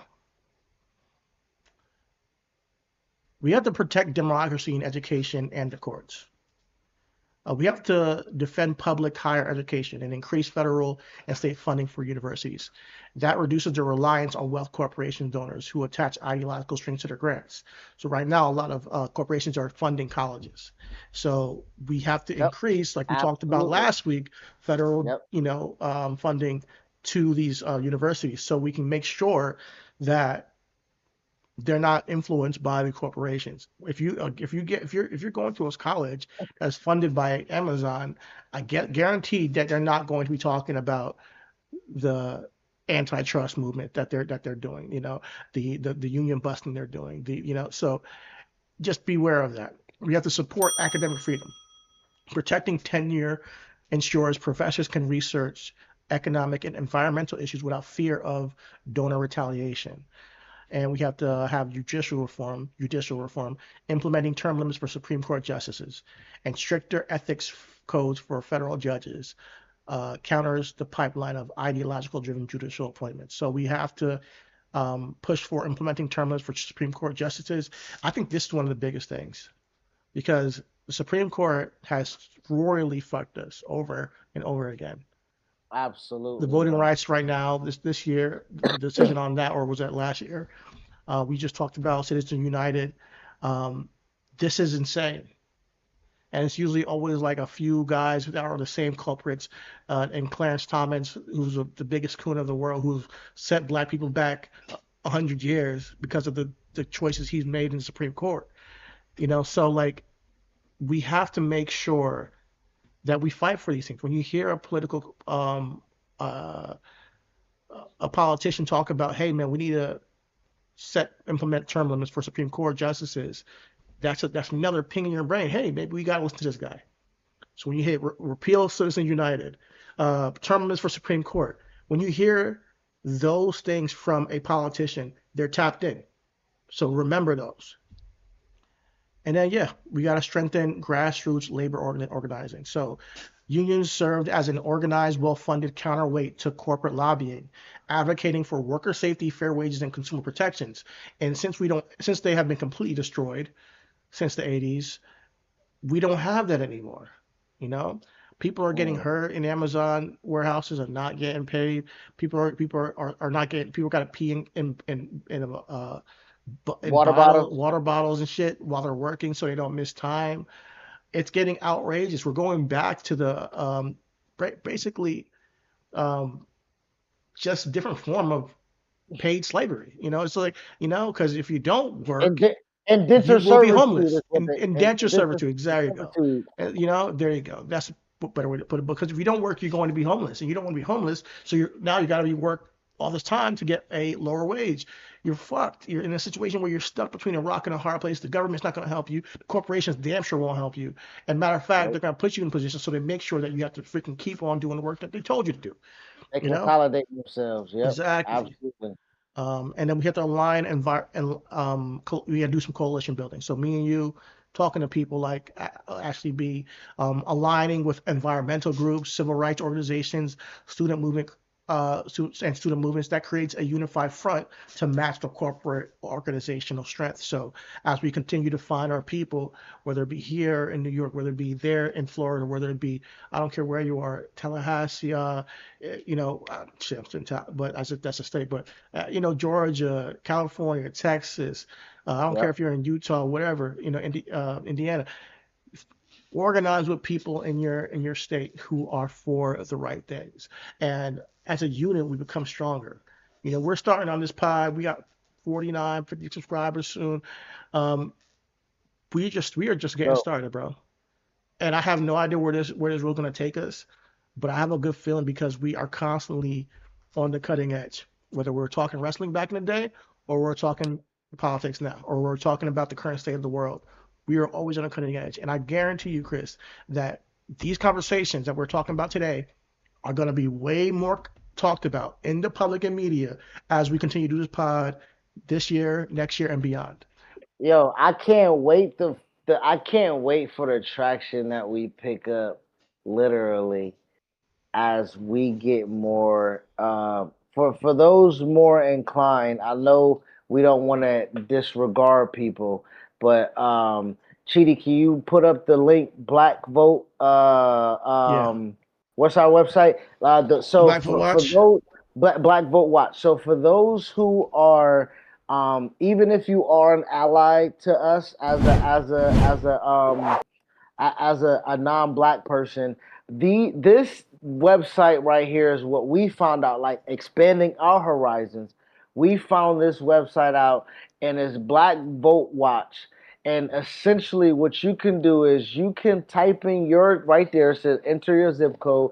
You can type in your zip code where you're at, and you can see what your local state officials are doing. They have a grade for them. So, Chi, if you want to run a demonstration real quick, just Yeah, to let 100%. people know. And Go. shout out to the amazing Lucas, man. This is a application he built. Well, hopefully one day we can get him on the pod or chat with him real Absolutely, quick, absolutely. because we love what he's doing. We love it. So what I can do is I can put in, I don't want to put, what's a good zip code? Because I don't want to put my, You can put Birmingham in. I'm oh, okay, 35211. 35211. 35211. Oh, my bad. Well, this is What's West fuck it? Virginia. You can say well, fuck it. Nigga, So West Virginia. all F's. So you can type in your zip code and you can see your representative. Right now they're still building the website, but you can see who your senators are, and it shows what their rating is, their districts, and whether Republican or Democrat, and what their rating is as it pertains to black issues. But black issues tend to be also progressive issues for the general public. So guys, so please support this website. And I'm going to click on Shelly Moore Capito in West Virginia. What you learn here is that she's F everywhere. She opposes reparations. She's a donor, and she's conflict compromised. So she has donor money going to her. So she's not in favor of you. She's probably in favor of corporations. So even if you are not black, go to this website. You're going to find out so much information about your representatives. It shows her policy record. Her voting rights score is 8 out of 100. She voted against John Lewis Voting Rights Act. Her EUW chair, environmental and public works committee leadership, environmental justice has documented disproportionate impact on black communities. No documented use of EPW chairman for black community environmental justice priorities. VRA NO plus Floyd NO ACA repealed. Consistent conservative voting pattern. Voter Rights Act, no, and then the George Floyd. So down here where you see the X. Okay, yeah, okay. So she's the Voting Rights Act, as we already know, and then Floyd, she opposed the George Floyd Justice and Policing Act. So she was no, and then you could scroll down and you can see her donor conflict score right there too, where she's compromised. You can see where she take money from. She take PAC money, right there. You can see no grassroots donor, and you can see she took account and she got a zero in that counter. So it is, And she voted against Yep. the John Lewis Voting Rights Act advancement. She voted against it, so she's the reason why she's trying to diminish the black voters in her state and other states as well. So this is just Shelley Moore Capito. She's at next election, November 2026. So if y'all are in West Virginia for some reason listening to us, kick her out. Yo, we gonna tag y'all because y'all gonna listen to us this episode. Yeah. Tag West Virginia because we need y'all to. She need to get up out of here.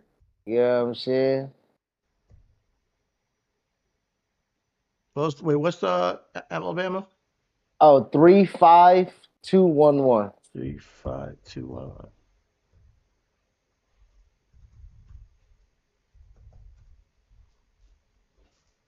Look, Tommy fucking Tuberville. Senator. This nigga was Auburn's football coach. This motherfucker been a loser all his goddamn life. Cause he ain't win with Cam Newton. That was Gene Chizik. That wasn't even Tommy Tuberville. He was really the coach? Yes, nigga, Tommy Tuberville was the coach for Auburn University. Wow. Now he's a senator. For my motherfucking great state of Alabama. Oh my Lord. There's no hope for me and my people, man. We gotta get him out. So he's gotta get him out. You know. Super F.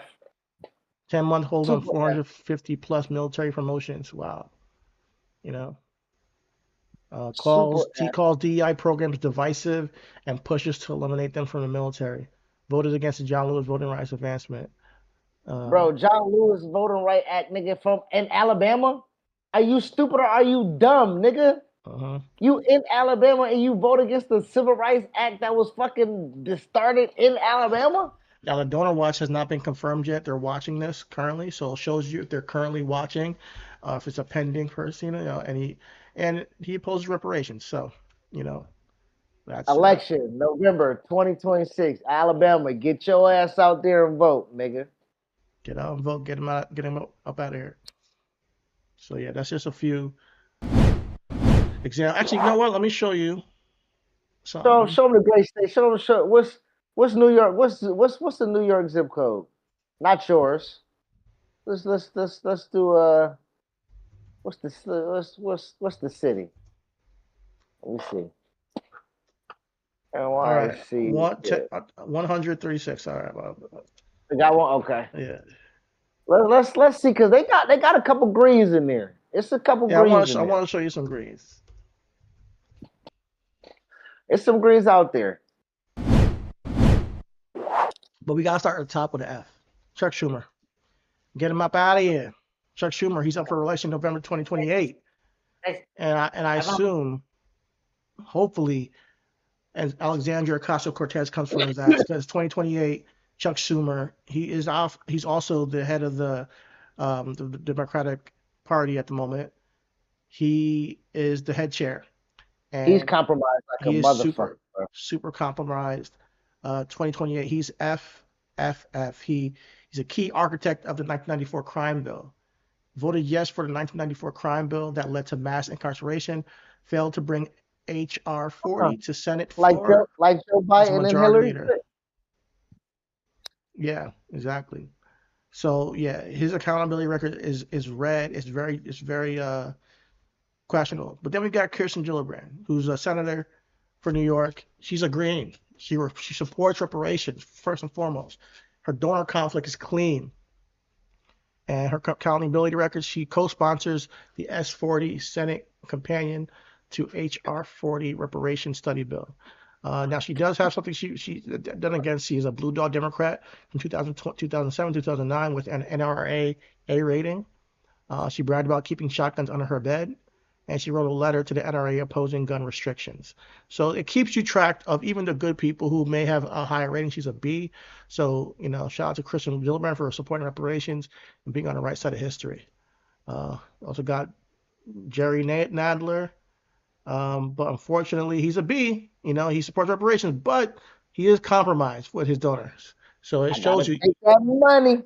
even the guys who are, have a higher rating could be compromised. So that's what I love about this website. It's very nuanced and exactly why they are against black people, and it shows the voting record for every single person, that not every single person, but majority in the Senate and the district houses. Absolutely. So they're still working on building this website, but definitely check it out. It's blackvotewatch.org. Shout out to the amazing Lucas and what he's been doing to just inform and educate our people. But this is the type of thing we are talking about as far as the counteracting the current state of where we're at, and the corporations coming together, is that people like us, independent media, can come here and tell y'all the real. So thank y'all for being here with us and going on a journey with us, because this is how we turn this bitch around. It may take a while. It's not gonna be tomorrow that, oh man, everybody. Take a minute. It's gonna take a real minute, but we're seeing the cracks form, and we know what they're scared of. It's for us to come together and realize our true power. Man, again, this was a really great way to end the show. Being fired up, being measured, being strategic, shining some light on the resources and the good work being done by good people who are influencing people who are trying to be. So we've asked the question, we've asked the question: can someone change their stripes? Right? And I think if you are really intentional on being a better person, and me being a better person, to me, I failed society by being ignorant. I'm 37. I believe I should have been more involved in my political Me too, man. awareness surrounding. So when we ask, can somebody make a change? I believe so. I think I have at least a few more presidential elections. I have a few more Senate cycles that we can get through as an adult, sane in my mind, something that can help make the life better for my sons, for my nephews, for my man's nephews, for my god kids, for they god kids, because realistically, during the 70s, if you're paying attention, Americans were just trying to figure it out, and they weren't aware. You got to think about how history is repeating themselves. Americans right now, me and you, those who are listening, me and him who are talking, we're just trying to figure it out. So sometimes we aren't aware. Yeah. Well, you got to think about Vietnam is in the 70s, right? People was just trying to get home. When they coming home, Agent Orange, they off that heroin. 70s when smack coming in, like, you know what I mean? Like, nigga, it's a lot going on in the 70s, bro. They do a lot to keep us docile and ignorant. They do a lot to keep us entertained and ignorant. They do a lot to keep us medicated and ignorant. So it's not. If you're hearing us, it's not any fault of yours. It's not any fault of ours. It's the intentional system of what we've been born into, guys. So we got to have a little grace for ourselves and for the people who don't know, as we go along this journey, because I think some eyes are being awakened now. Things are getting real bad, and things might get even worse, to be quite honest with you, with the decisions that have been made with the tariffs, decisions that have been made with the war, decisions that have been made with, yeah. Wait, but did the agreement happen? Did the agreement I happen don't today? trust that shit, because Iran is telling people Iran is tweeting basically saying, We need some bread. we did not say we're opening the whole Strait of Hormuz. That's what Trump is saying. They're opening it, and they're saying, no, he didn't. So we don't know. And it's been like this 30 times already, where you said, oh, we have an agreement, and then so I'm gonna wait and see. I want to report on it, but I want to wait a couple of days to see who's bombing who again, and then we can talk about it and be like, hey, that was a false alarm. Bombing who? Yeah, but yeah, man. Like as you're saying, like what I hear when you're talking about this is you're like speaking of another musician. You're starting with the man in the mirror, you know, and you're asking him to make a change. And I think that's what we're all trying to do here. And when it comes to our ignorance on why we are, because at this point, no matter what you're doing, this is the most important thing, unless you're like going, hey, listen, if you have somebody who's sick in your family, that's more important. If you're sick, deal with that. There's nothing more important than your own health, so help. But outside of that, if you're healthy, you're going to work and you're cheering for the Knicks or you're cheering for whatever, and you're watching your TV shows and you're watching your movies and listening to your music. If you're not paying attention to any of what we're talking about, just remember these one, two things. All this affects you, even if you don't think it does. And if you're okay with that and you're willing to just be in the matrix and say, listen, I don't believe in the system, that's your prerogative. But if you genuinely care, if you genuinely want to make a change, keep informed on what's going on.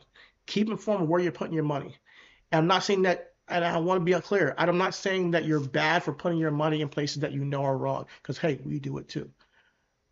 But Absolutely. just be aware is the first step. It's the first step is just being aware, so then you can make a change and make a conscious change.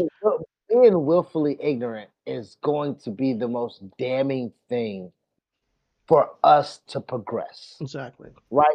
Like, and I'm sorry, I know I should have just No, no, let you no, no. in, You're going. No, you made a great point. Go ahead. because we do down to the like we talk about AI more than anything that I think we talk, and the consciousness of using AI. Like, yo, like my man just sent me a video. You sent it to me today, right? About the Yeah. AI. Like, and that now makes me conscious. Like, damn, I'll be talking to Gemini a lot, but Gemini connected to Google. Google already knows. You feel me? Like, so as I'm already knee deep in the game with Google, so I might as well let me explore Gemini. But when we get into the simulation and we see what we see, I don't know if you can bring it up or if you want to. So, but No, we can talk about another day. But yeah. okay, but to the point of being conscious and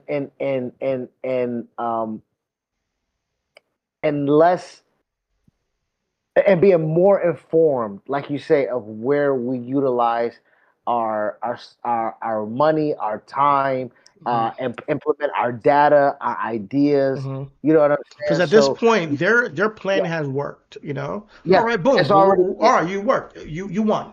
We're working in yep, within your game. All right. yep, Now you got to have the hope and strategy. You know. And now it's like, all right, you're afraid of us you coming together. Do I want to use your platforms to come together?